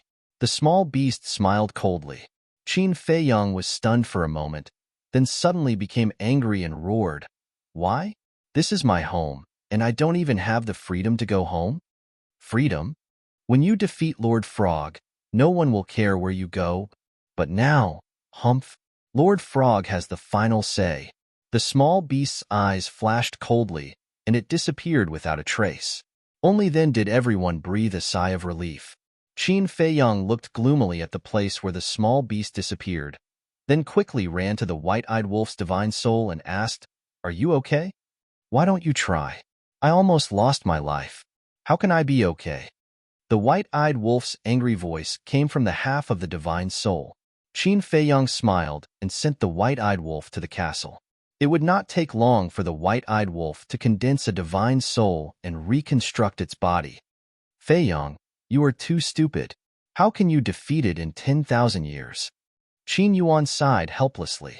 Qin Feiyang was silent for a while, then turned to Qin Yuan and said with a smile, "Uncle Yuan, don't worry. I can do it. Don't be so confident. Even if you have the time array of 1 day and 1,000 years, it will be difficult to defeat it. Because we don't know how strong it is." Dong Zhengyang shook his head. A time array of 1 day and 1,000 years. Yin Wei, Wang Xiaojie, and Wang Yangfeng were stunned when they heard this. Qin Yuan was also shocked. A time array of 1 day and 1,000 years was the legendary time array. No wonder Qin Feiyang dared to accept it. At the beginning, he even said that he could defeat the small beast in 1,000 years. Difficult. Qin Feiyang murmured and smiled faintly. Even if it is difficult, we have to go on. Thank you. Bai Long looked at Qin Feiyang with a face full of gratitude. No need. Even without today's incident, I will have a battle with it sooner or later. Qin Feiyang waved his hand, then looked at the worried Qin Yuan and smiled bitterly. Uncle Yuan, can you have some confidence in me? When have I ever disappointed you? Let's talk about it later. Don't we still have 10,000 years? Think about it. A mortal's life is only a few decades. We still have 10,000 years to live. Even if I lose to it, it will be considered a gain. Qin Feiyang added a few more words. You brat. Qin Yuan shook his head and smiled. Uncle Yuan believes in you. You can definitely do it. Thank you. Qin Feiyang smiled gratefully and said, take a look and see if you can control the rule force. Qin Yuan looked at the sky, raised his old arm, and waved gently. Boom. A rule force suddenly descended from the sky. It can really be controlled? Yin Wei and the others were stunned. If they could control the rule force, then Qin Yuan and the White Dragon would be the true guardians in the future. Qin Feiyang smiled and turned to the White Dragon. This harvest is not easy to come by. I hope you can make good use of it and visit the Forgotten Continent. Don't worry. I don't have any resentment now. Let's talk about it later. This is also what you fought for me. I will use the rule force to protect the Forgotten Continent. The White Dragon nodded solemnly. All right then. There are only 3 days left. Go back and spend time with Mother. Qin Feiyang sighed. Originally, he wanted to come back and stay for a few hundred years until the hell of the Nether King ended. Unexpectedly, there were only 3 days left in the blink of an eye. Yes, I should go and spend time with her. After all, I don't know how many years I will have to wait before I can come back. Qin Yuan nodded. Then follow me to the imperial capital. Qin Feiyang looked at Qin Yuan, his eyes full of expectation. He also wanted to have a good talk with Uncle Yuan. All right. Qin Yuan nodded and smiled. Qin Feiyang turned to look at Dong Zhengyang and asked, now that the White Dragon's curse has been broken, do you still want to go to the ancient world? What do you think? Dong Zhengyang smiled faintly. Up to you. Qin Feiyang smiled and looked at Wang Xiaojie, asking, how is your sister now? She has recovered a lot. Wang Xiaojie nodded. All right then, go to the Black Tortoise world now. Remember, you only have 3 days. How much you can gain in these 3 days will depend on your luck. Qin Feiyang said. This disciple will work hard. Wang Xiaojie nodded. Qin Feiyang transmitted his voice to Dan Wangkai. Later, tell Fire Lotus not to let Wang Xiaojie meet Qin Shen. Why? Dan Wangkai was suspicious. If Xiaojie knows that I am bringing Qin Shen to the ancient world, what will he do? He will definitely pester me as well. Qin Feiyang transmitted his voice. Then bring him along. Dan Wangkai thought. No, he still has his mother and sister to take care of. I won't let him die outside. Qin Feiyang transmitted his voice. All right. Dan Wangkai secretly agreed. Qin Feiyang waved his hand and sent Wang Xiaojie and Dan Wangkai to the castle. Then, Qin Feiyang looked at Wang Yuanshan and Yinwei and laughed. I haven't had a good gathering with you guys since I came back. Let's go to the imperial capital together. All right. The two of them nodded. But when we return to the imperial capital, don't mention what happened here to anyone, especially Mother. Qin Feiyang reminded everyone. You don't need to tell us that. We know that. Everyone nodded. Because this was Qin Feiyang's personality. If there was anything, he would shoulder it himself, and he didn't want everyone to worry together with him. Then let's go. Qin Feiyang smiled slightly. Bai Long looked at Qin Feiyang and said, I will return to Forgotten Continent first. I will come to send you off the day after tomorrow. Dong Zhengyang also looked at Qin Feiyang and laughed. I will also go to Forgotten Continent and accompany her. Up to you. Qin Feiyang laughed, and then looked at Qin Yuan. Qin Yuan waved his hand, sweeping up Qin Feiyang and the others, and disappeared without a trace.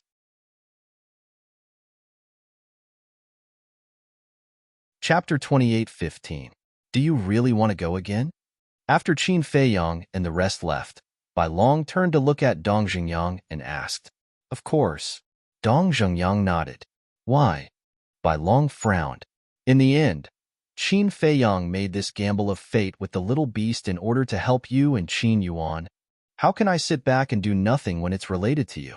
We'll talk about it later. Small beast must also be dealt with. Otherwise, it will find me sooner or later, Dong Zhengyang said in a low voice. Bai Long asked, because of the Eye of Destiny? Yes. Dong Zhengyang nodded, pondered for a while, and then sighed. I'll be frank with you. People like us who have awakened the heaven-defying fighting soul are born with a mission. Even if you hide from the world, someone will come to you sooner or later. What exactly is the mission? Bai Long frowned. Dong Zhengyang looked up at the sky and muttered, The battle of destiny, the redemption of death. The battle of destiny, the redemption of death. Bai Long muttered. The white dragon murmured, completely unable to understand. The Arch Palace. Lu Qiuyu was very happy these days. She seemed to be a few years younger. Autumn Rain Restaurant. At this moment, Lu Qiuyu was sitting in the pavilion with two maids. She was making exquisite pastries. One of the maids smiled and said, Your Highness, you've been making pastries every day. How can His Highness finish them? Anyway, Feiyang will be here for a long time. Take your time. Lu Qiuyu smiled. His Highness is so lucky to have you as his mother. The two maids were envious. You're wrong. I'm so lucky to have this son. Lu Qiuyu smiled. You have such a good relationship with your son. But His Highness has been away for a few days. Why hasn't he returned? The two maids frowned. Lu Qiuyu said, He has many friends. He will definitely be away for a few days. One of the maids said unhappily, How can his friends be more important than his mother? What are you saying? How can this be compared? Lu Qiuyu was unhappy. I'm sorry, Your Highness. The maid hurriedly apologized. At home, I rely on my parents. Outside, I rely on my friends. So, whether it's family or friends, they are all equally important. The two of you are too young and haven't experienced much. Lu Qiuyu looked at the two maids and shook her head. Yes, yes, yes. The two of them giggled, as if they were not very afraid of this empress. Of course, this was related to Lu Qiuyu's personality. Even though she was the mother of a nation, she did not put on any airs, and appeared to be extremely amiable. Therefore, the maidservant by her side was not very afraid. But there was definitely reverence. After all, Lu Qiuyu was already very strong. Mother, suddenly, a laugh came from outside the garden. Lu Qiuyu looked up and saw a group of people standing at the entrance. They were Qin Feiyang, Qin Yuan, Yinwei, and Wang Yangfeng. Lu Qiuyu saw that Qin Yuan, Yinwei, and Wang Yangfeng were also present. She quickly put down the pastries in her hands and stood up to welcome them. Greetings, Your Highness. Yin Wei and Wang Yangfeng bowed. No need to be so polite. No need to be so polite. Lu Qiuyu hurriedly waved her hand and said with a smile, I really didn't expect you guys to come. Yin Wei said, I just hope that your highness won't blame us for disturbing you. No, no. I'm only happy that everyone is here. Lu Qiuyu smiled slightly, then looked at Qin Yuan and shook her head. You are even more difficult to invite than them.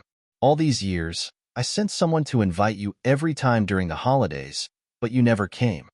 Qin Yuan shook his head and said with a smile, I've long been used to this kind of life. It's too lively and I'm not used to it. Lu Qiuyu said, Then it seems that Fei Yang has the face to invite you over immediately. Qin Fei Yang looked at Qin Yuan and said, Uncle Yuan, we are all family. If you are invited to come during the holidays, just come. There's no need to be polite. Qin Yuan smiled bitterly and said, Don't listen to your mother. I'm not polite. I've also come many times. I remember every time you came. In the past few hundred years, there have only been 10 times. Lu Qiuyu was dissatisfied. All right. I will definitely come often in the future. Qin Yuan shook his head and smiled. That's more like it. Go inside and sit. You two, go and tidy up. Lu Qiuyu looked at the two maids behind her and said, Yes. The two maids nodded and turned to run into the pavilion. Qin Feiyang and the others followed Lu Qiuyu and walked slowly along the path to the pavilion. Wang Yangfeng looked around and said with a smile, Outsiders will probably never think that our great Qin's Empress Dowager would actually live in such a simple place. It's good to be simple. It's steady and calm. Lu Qiuyu smiled. After entering the pavilion, everyone sat in front of the tea table and started chatting. Feiyang, how are your brothers and sisters? Lu Qiuyu suddenly asked. Qin Feiyang nodded and said, I went to see them this morning. They are all fine. Now, they are staying in the Black Tortoise world and don't want to come out. These insensible children. Lu Qiuyu shook her head.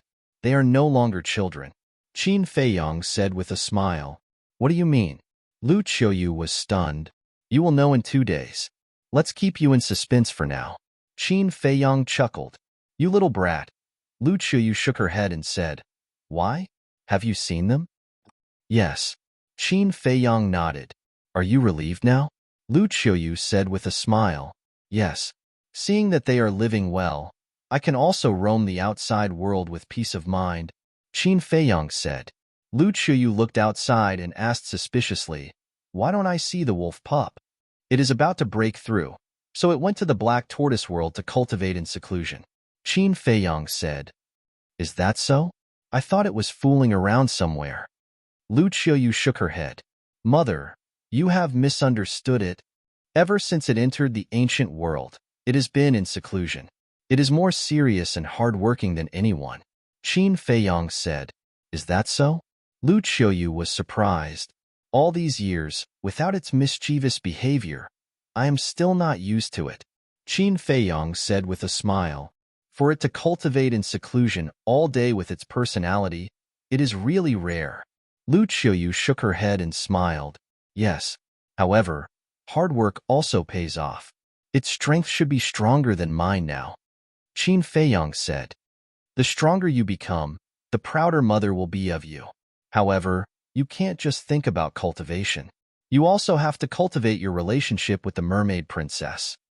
Women generally don't ask for much. A little care and care is enough. Lu Qiuyu said. I know. Qin Feiyang nodded. All right then, you guys chat first. I will go to the back and cook some dishes for you guys so that you can drink a few cups at noon. Lu Qiuyu stood up and smiled. Then I will trouble mother. Qin Feiyang chuckled. Lu Qiuyu smiled, turned around, and left with the two maids. After watching Lu Qiuyu leave, Qin Yuan turned to Qin Feiyang and asked, You can't bear to leave, right? And Qin Feiyang's face was full of melancholy. Only 3 days left. He wasn't ready to leave at all. Take it easy. Even if there was no small beast, you would have to leave sooner or later. Qin Yuan patted Qin Feiyang's shoulder. Sigh. Qin Feiyang sighed. He could only comfort himself like this. For the next 2 days, Qin Feiyang accompanied his mother without leaving her side. Lu Qiuyu was also happier day by day. As for Yinwei, Wang Yangfeng, and Qin Yuan, when they were free, they would go to the back mountain of the Emperor Palace to drink tea, chat, and play chess with Emperor Hong, Emperor Chen, Old Qin, and the others. However, happy times always passed quickly. The third day, early morning, Qin Feiyang got up early in the morning.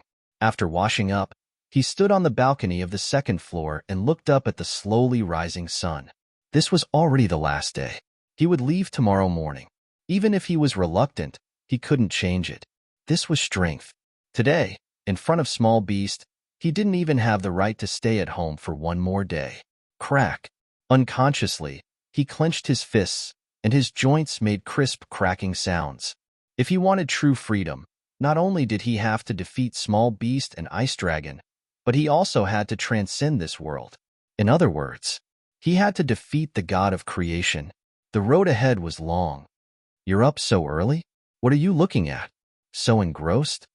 Lu Qiuyu stood beside Qin Feiyang without him noticing. Qin Feiyang quickly collected his thoughts, loosened his clenched fists, turned to look at Lu Qiuyu, and said with a smile, "Maybe I drank too much last night. My head hurts, so I can't sleep." Last night, he, Yinwei, Wang Yangfeng, Uncle Yuan, Monarch Qin, Monarch Hong, Monarch Qin, Old Qin, and the others drank and chatted until midnight. He did drink a lot. Don't drink too much. Your father, too. He knows you can't hold your liquor, but he keeps drinking with you. I'll go and scold him later, Lu Qiuyu said. No, no, no. Father is also happy. Besides, I can't drink with them much, Qin Feiyang said with a smile, but the last sentence was said in his heart. Yes, he was leaving tomorrow morning. How many more times could he drink? Okay, I'll go and make breakfast first. Lu Qiuyu smiled and turned to go downstairs. Qin Feiyang looked at his mother's back and couldn't help but feel sad. His mother was so happy now, but if she knew that he was leaving tomorrow, how disappointed would she be? He couldn't bear it and didn't want to ruin his mother's happy mood. Don't talk about it if you don't want to. Spend the day happily. Qin Yuan walked to Qin Feiyang's side and said with a smile. Qin Feiyang looked at Uncle Yuan and nodded with a smile. Then let's go down and have some morning tea? I like the heavenly immortal you brought back very much, Qin Yuan said with a smile. If you like it, I'll give you a few £100 later, Qin Feiyang said. A few £100? Qin Yuan was stunned. What's a few £100? I can take out a few £1,000. Qin Feiyang smiled proudly. This was not a joke. Although this kind of tea grew too slowly and the leaf tips were the most tender, but after so many years, the fire lotus had accumulated a lot. After all, this one day and 1,000 years' time array was not a joke. Chapter 28:16. Qin Feiyang and Qin Yuan sat in the pavilion. Just as they finished brewing tea, Yinwei and Wang Yangfeng walked out. Like Qin Feiyang, the three of them had been staying in the Autumn Rain Inn for the past few days. There were many rooms in the Autumn Rain Inn, and a dozen more could stay there. However, it wasn't easy to stay in the Autumn Rain Inn. After all, this was the residence of the emperor and his wife. Morning. Qin Feiyang looked at the two of them and smiled. The two of them smiled and walked into the pavilion to drink tea together. I really envy you guys. Soon, the emperor also walked out in his dragon robe. Looking at Qin Feiyang and the other three, he shook his head and said, Others are also envious of you. Yinwei smiled. Forget it. When can I be like you guys, sitting here early in the morning and drinking tea freely? That will be enough. Let's not talk about it anymore. I'll go to the morning assembly first. I'll come back to accompany you guys later. After saying that, the emperor quickly left. See, the emperor who seems to be endlessly glorious to others also has troubles. Qin Yuan shook his head. There's nothing we can do about it. Many people only see the surface. Only when he reaches this step and sits on this position can he understand the helplessness and troubles, Yinwei said. Isn't life like this? Qin Feiyang smiled faintly, took out a brush, ink, paper, and inkstone, and placed them neatly on the stone table. What are you doing? Qin Yuan and the other two looked at him suspiciously. Before leaving, I have to leave something behind. Qin Feiyang smiled. The three of them looked at each other. Yanwei stood up and sat beside Qin Feiyang, helping to grind the ink. Qin Feiyang picked up the brush, dipped it in the ink, pondered for a while, and lowered his head to copy. Qin Yuan and the other two looked at it for a while. It turned out to be a kind of pill formula. Chaos Divine Pill, Nirvana Divine Pill, etc. After a while, Qin Feiyang finally finished copying. Feiyang, your intentions are good, but have you considered that Great Qin and the Forgotten Continent don't have such medicinal ingredients? Qin Yuan said, even if we have the herbs, we don't have a high level of alchemy fire and alchemy furnace. We won't be able to refine it. Wang Yangfeng added, I've thought about this for a long time. Later, I will give you some alchemy fire, alchemy furnace, and medicinal herbs. After I leave, I will give them to my mother. Qin Feiyang smiled. Yanwei said, but we don't have an alchemist of that level. Take it slow. Who didn't climb up step by step? Maybe in the future, a powerful alchemist will be born by our side? Qin Feiyang smiled. All right. The three of them looked at each other and nodded. Uncle Yuan, please keep this pill formula for now. Qin Feiyang folded the pill recipe and handed it to Qin Yuan. Qin Yuan took it in his hand, looked at Qin Feiyang, and sighed inwardly. For Great Qin, this child had already done too much. Emperor Hong and Emperor Chun often said that Qin Feiyang was Great Qin's fortune, and he deserved it. Qin Feiyang pondered for a moment, raised his head and looked at the pavilion. Seeing that his mother didn't appear, he lowered his head and continued to write. This wasn't a pill formula, but a letter. A farewell letter to his mother, father, and all his friends and family. Yes, he wanted to use this method to bid farewell, because he really didn't want to see everyone's sad and tearful expressions when they saw him off. Although everyone would be sad when they saw the letter, at least he wouldn't see it with his own eyes. If he didn't see it with his own eyes, his heart would feel better.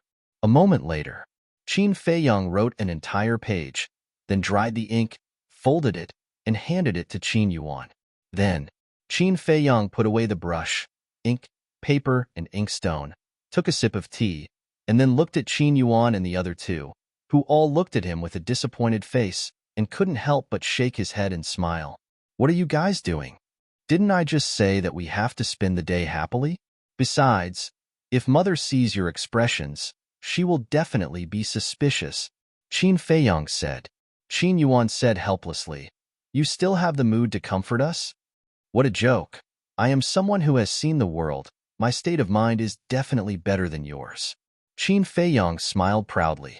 Qin Yuan and the other two looked at each other and laughed. What are you laughing at? So happy. At this moment, Lu Qiuyu walked out and looked at them and asked with a smile. Nothing, we just talked about some funny topics. Qin Feiyang shook his head. All right then, come in and finish eating, Lu Qiuyu said. After breakfast, Qin Feiyang helped to tidy up the bowls and chopsticks, looked at Lu Qiuyu and said, Mother, I will go out for a walk with Uncle Yuan. Okay, Lu Qiuyu nodded. Qin Feiyang then looked at Yanwei and Wang Yangfeng and said, You guys also have to work hard, make a trip to the Lu family, Forgotten Continent, Spirit State, and call everyone who needs to be called. Then when they ask, what should we say? The two asked secretly, Just say that it's more lively with more people. Everyone has a good gathering. Qin Feiyang said, Okay. The two nodded and got up to leave. Uncle Yuan, let's go too.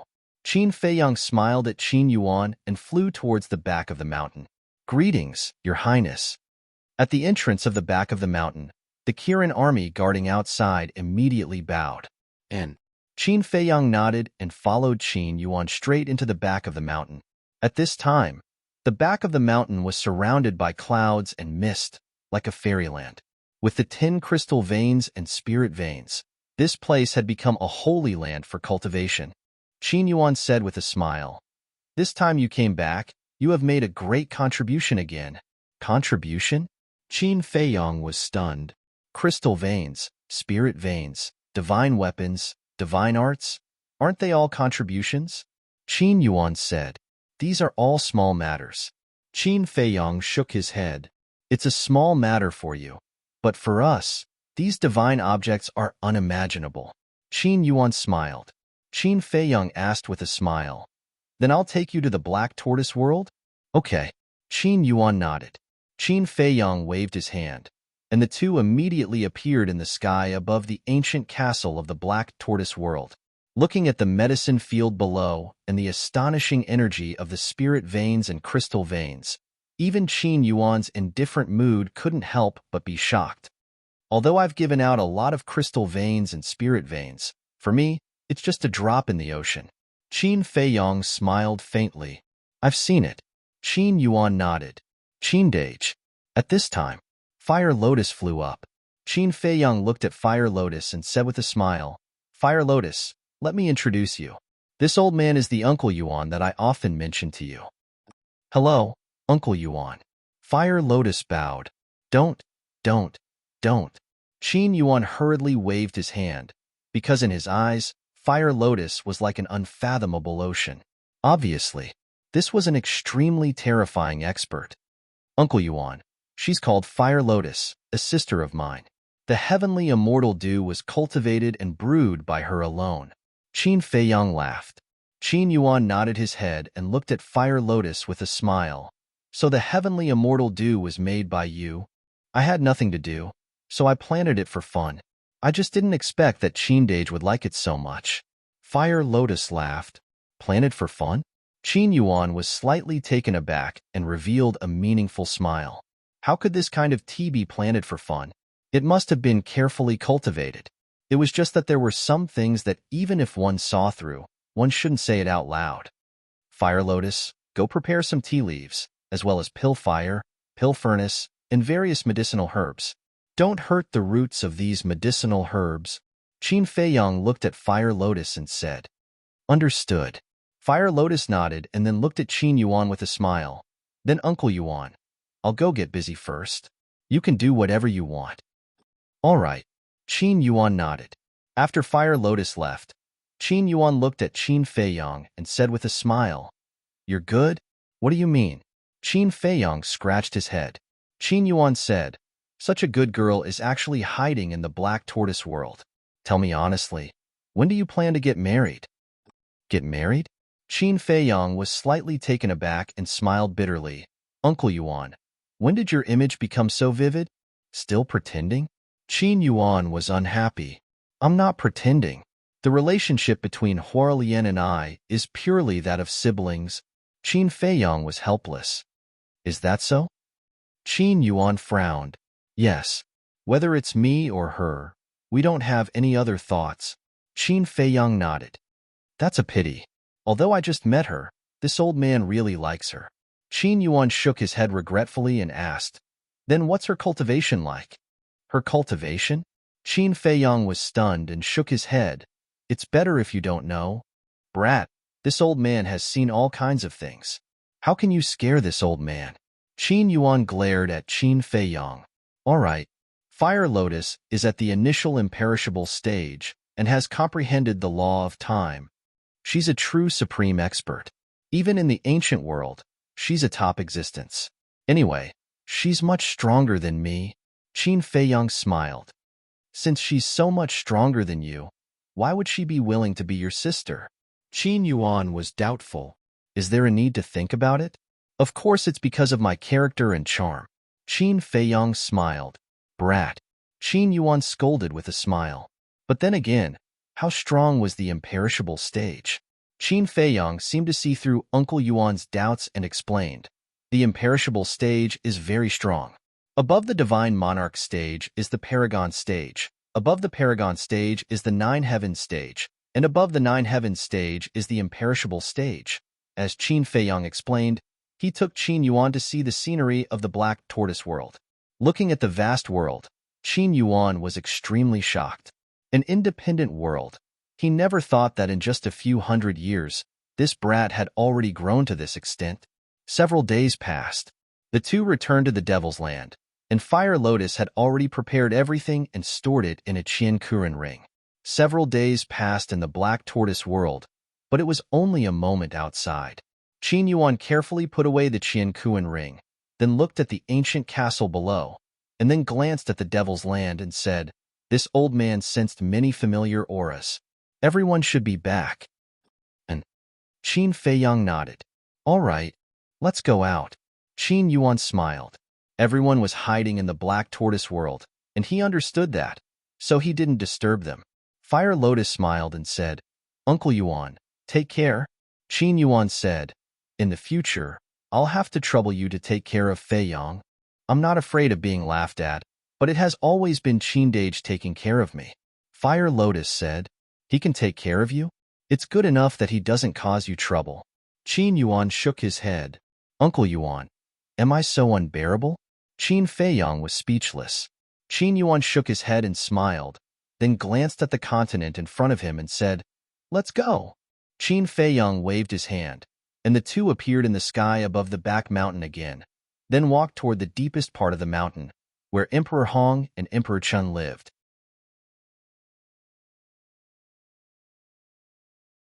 Chapter 28:17.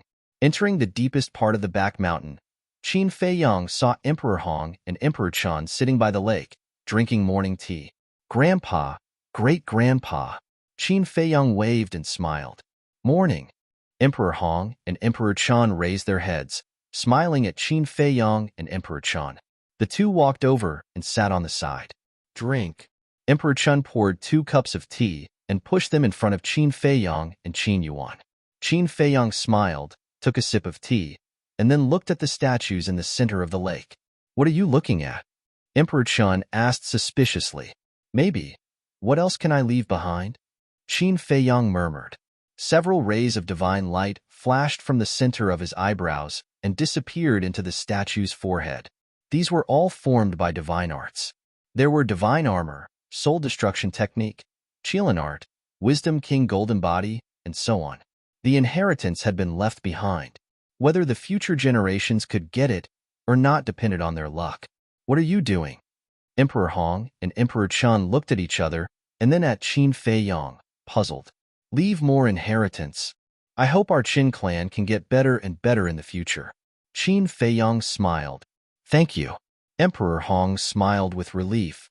What I can do is to the best of my ability. Qin Feiyang shook his head. That's enough. Emperor Hong nodded. Emperor Qin asked, Feiyang, since you're making arrangements so early, has the departure time been decided? Qin Feiyang and Qin Yuan looked at each other. Qin Feiyang said, To be honest, the time has been decided. When? Emperor Qin asked. Tomorrow morning. Qin Feiyang said. So soon? Emperor Hong and Emperor Chun froze. Yes. Something happened, so I had to leave. Qin Feiyang nodded. Emperor Hong came to a realization and said, No wonder you've been staying in the Imperial Palace these past 2 days. You've only been back for a few days. What's the hurry? Emperor Qin frowned. There are some things that I can't decide. Qin Feiyang shook his head. Emperor Chun and Emperor Hong looked at each other and saw Qin Feiyang's helplessness, so they didn't ask anymore. All right, wander in peace outside. We'll take care of everything at home. Emperor Hong laughed. Yes. Qin Feiyang nodded. He looked at the two of them and said, Don't tell Mother about this for now, lest she be sad. Understood. The two of them nodded. Qin Yuan smiled and said, Then let's go to the Autumn Rain Inn. Everyone should be here soon. Everyone? Emperor Hong and Emperor Chun were stunned. We're about to leave, so Feiyang invited all our friends to gather at the Imperial Palace. Qin Yuan said, Then the Imperial Palace is going to be lively today. The two looked at each other and smiled. On the way back to the Autumn Rain Inn, the 4 of them also called Li Jin, Old Qin, and the others. Qin Feiyang didn't hide anything from them. They didn't say much and went to the Autumn Rain Inn with smiles. Arriving at the Autumn Rain Inn, Qin Feiyang saw 7 people sitting in the pavilion drinking tea and chatting. It was Lu Zheng, Lu Hong, Uncle He, and the 4 grandpas. Qin Yuan smiled and said, This Yin Wei and Lu Zhengyang are really efficient. Qin Feiyang smiled and walked toward the pavilion. You old geezers, why do you have time to come to our imperial palace? The Flood Emperor pretended to be surprised. What? Do we have to get your permission? The 4th grandpa said with a cold face. Of course not. What I mean is, if you're coming, let me know in advance so that I can welcome you. Emperor Hong hurriedly waved his hand. How dare we trouble you? Lu Yun said. Ha ha. The old geezers looked at each other and couldn't help laughing. Greetings, Emperor Hong. Greetings, Emperor Chun. Greetings, Uncle Yuan. Lu Hong got up and saluted. Didn't I tell you to call me Grandpa and Great-Grandpa in the future? Why is it still Emperor Hong? Emperor Chun? So distant. Emperor Chun was dissatisfied. Lu Hong smiled and said, Grandpa, Great-Grandpa? That's right. You young people talk. After saying that, Emperor Chun sat at the stone table and chatted with the 4 grandpas. The old geezers got together to drink tea and chat, laughing constantly. Lu Zheng and Lu Hong pulled Qin Feiyong to the side. What? Qin Feiyong looked at the two suspiciously. Lu Zheng frowned and said, Why did you suddenly call us to the imperial palace? Qin Feiyong was speechless. What else? Of course, it's a family gathering. Is there really nothing else?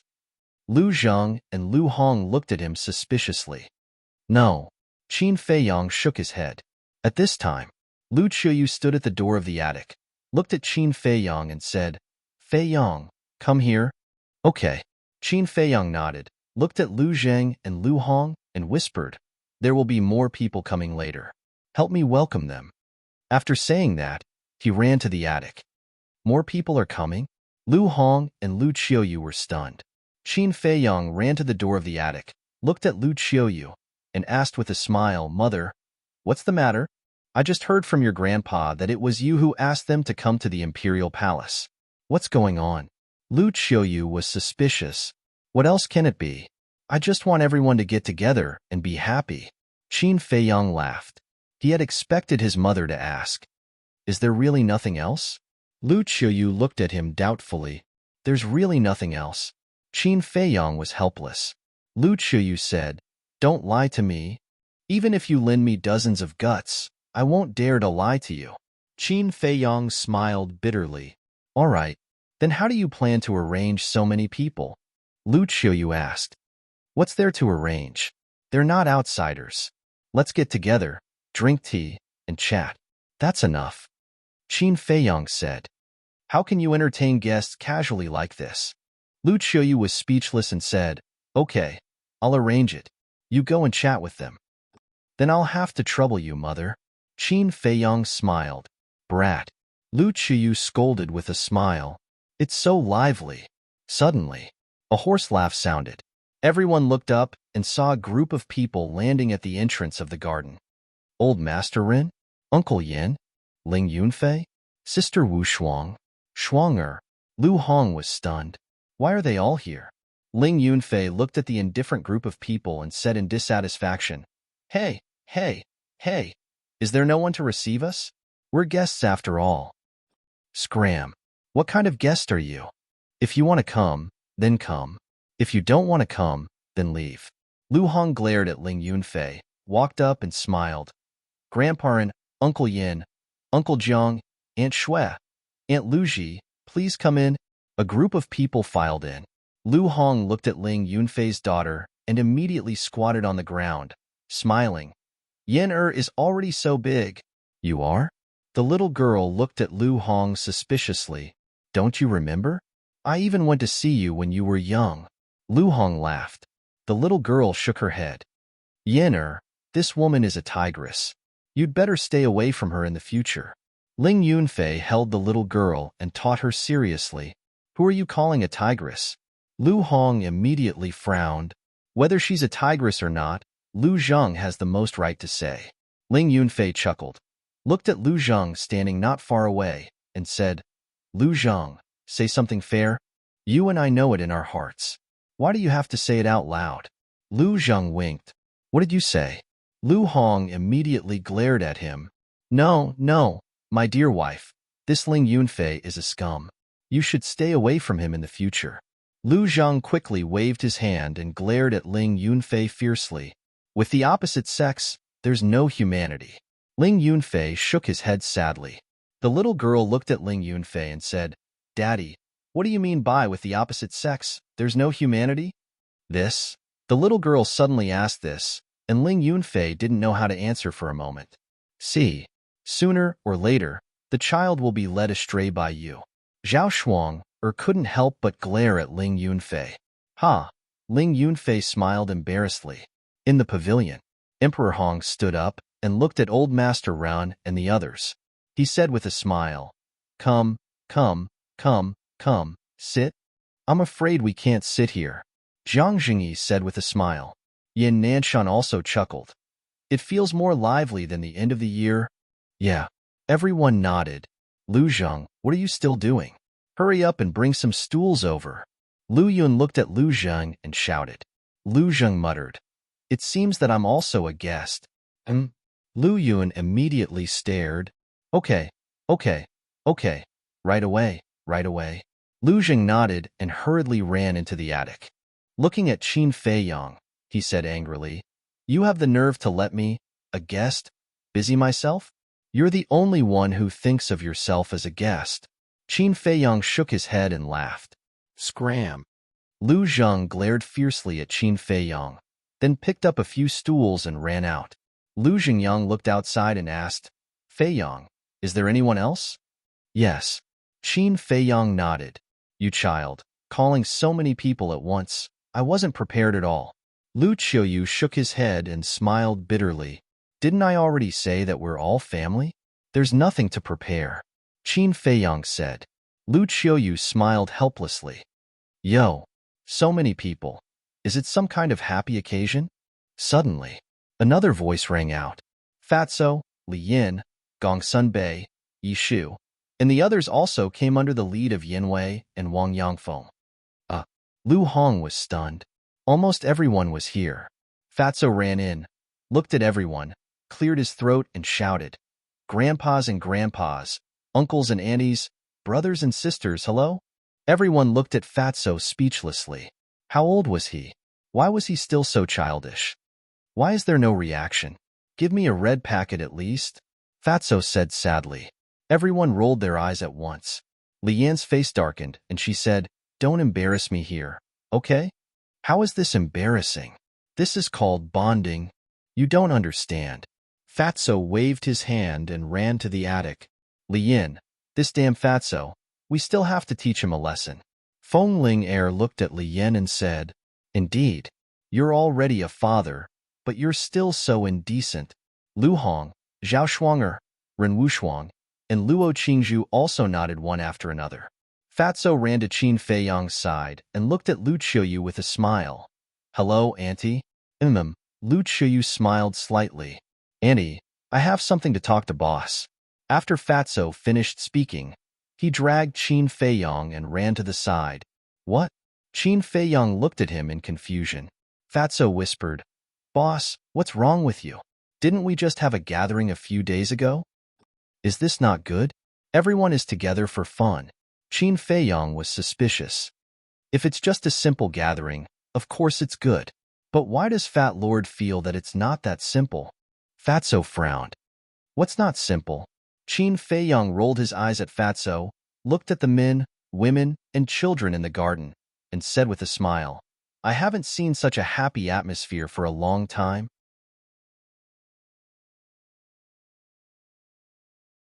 Chapter 28:18.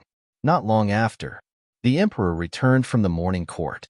Seeing so many people coming down, the emperor was also stunned. Uncle, I won't disturb you, right? Zhao Shuanger laughed. No, no. I'm so happy that you guys can come.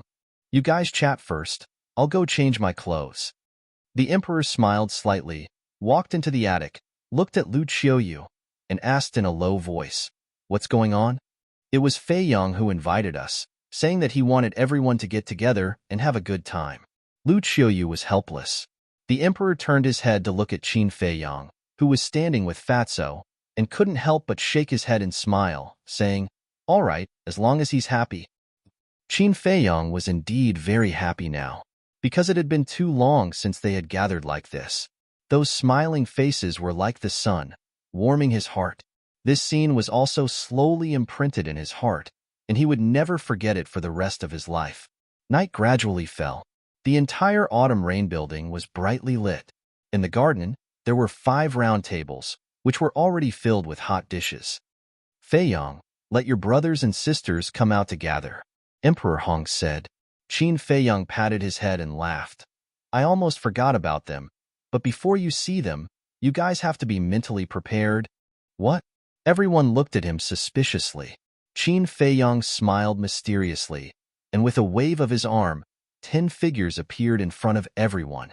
It was Qin Haoyan, Qin Wan, Qin Xian, Qin Yuan, Qin Ji, Qin Yi, Situ Feiyang, Lu Xiaofei and his sister.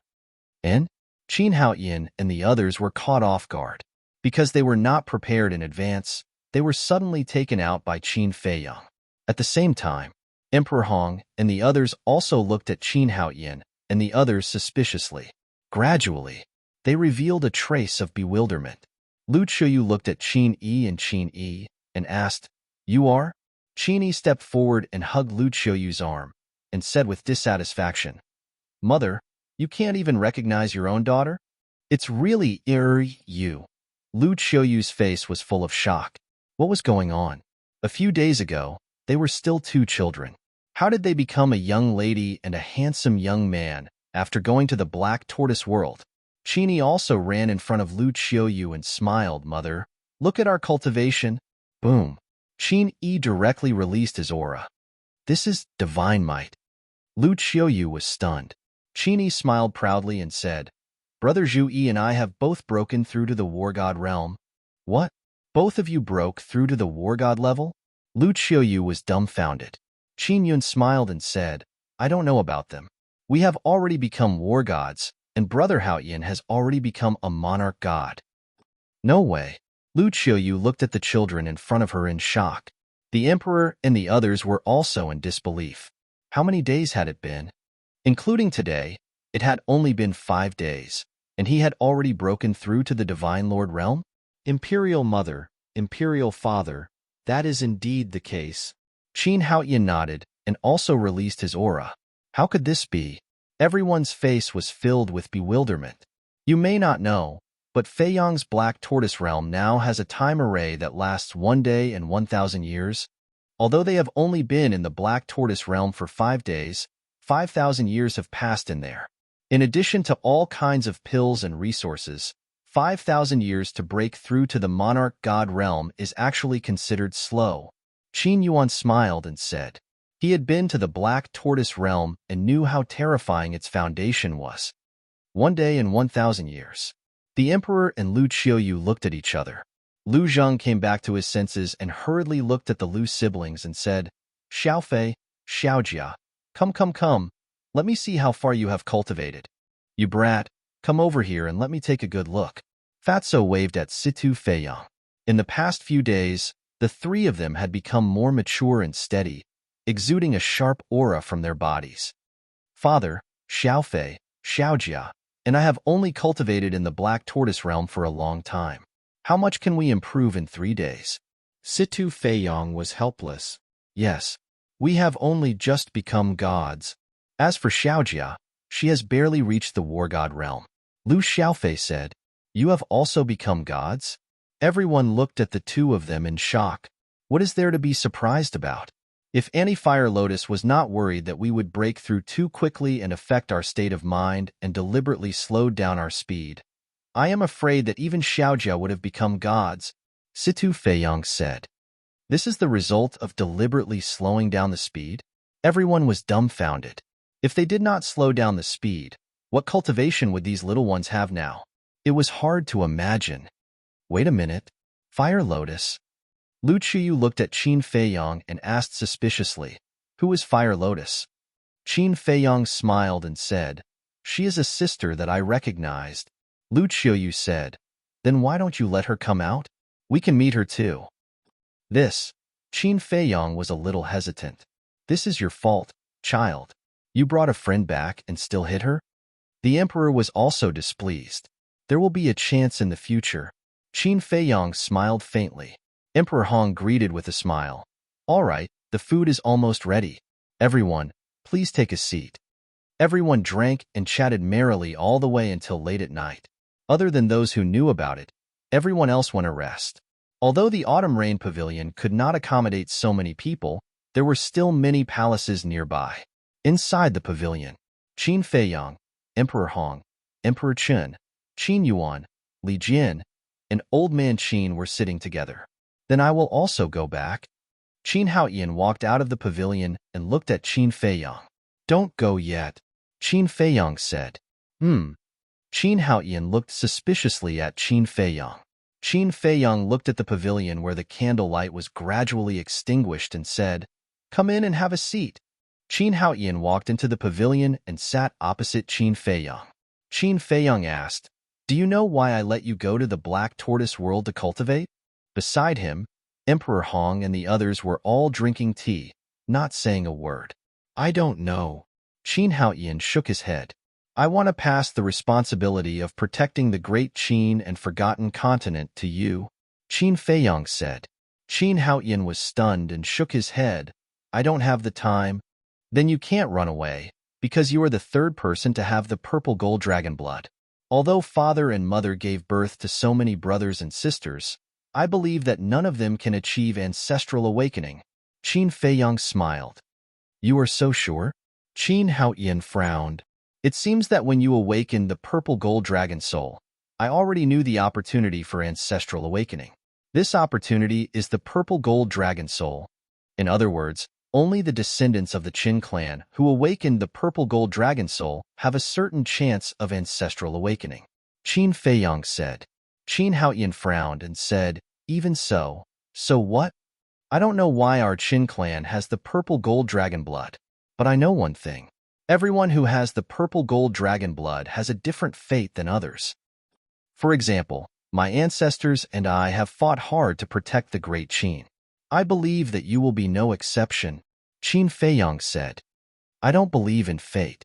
Qin Haoyan shook his head.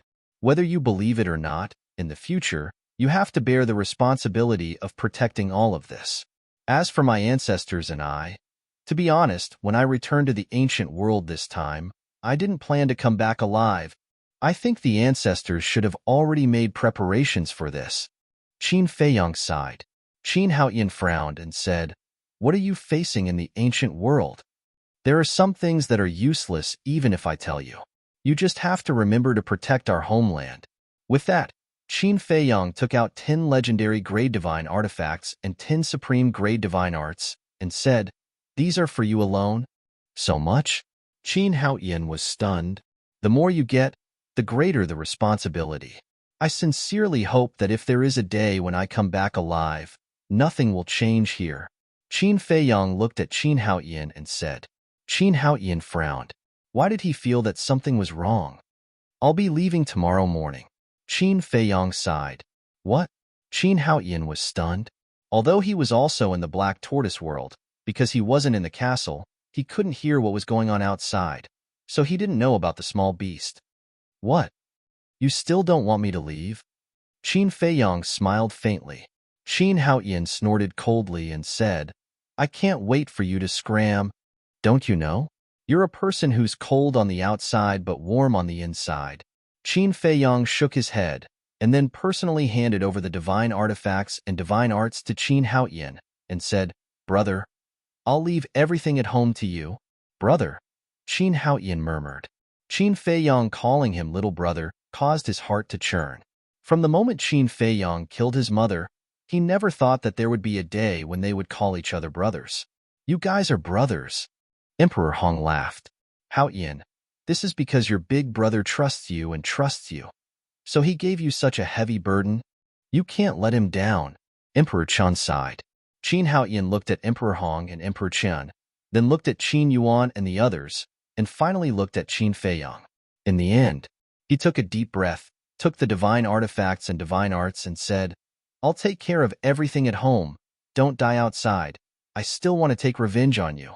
Qin Feiyang smiled with relief and said, Just for your words, I will work hard to survive. Then I'll be leaving. I won't be seeing you off tomorrow morning. Qin Haoyan stood up and said, Go. Qin Feiyang waved his hand. Qin Haoyan turned around and walked out of the pavilion. Just as he turned around, 2 drops of tears quietly slipped down. After Qin Haoyan left, Qin Feiyang retracted his gaze, looked at Emperor Hong and the others, and smiled. I knew it. I wouldn't be wrong about people. The faces of Emperor Hong and the others were also filled with gratification.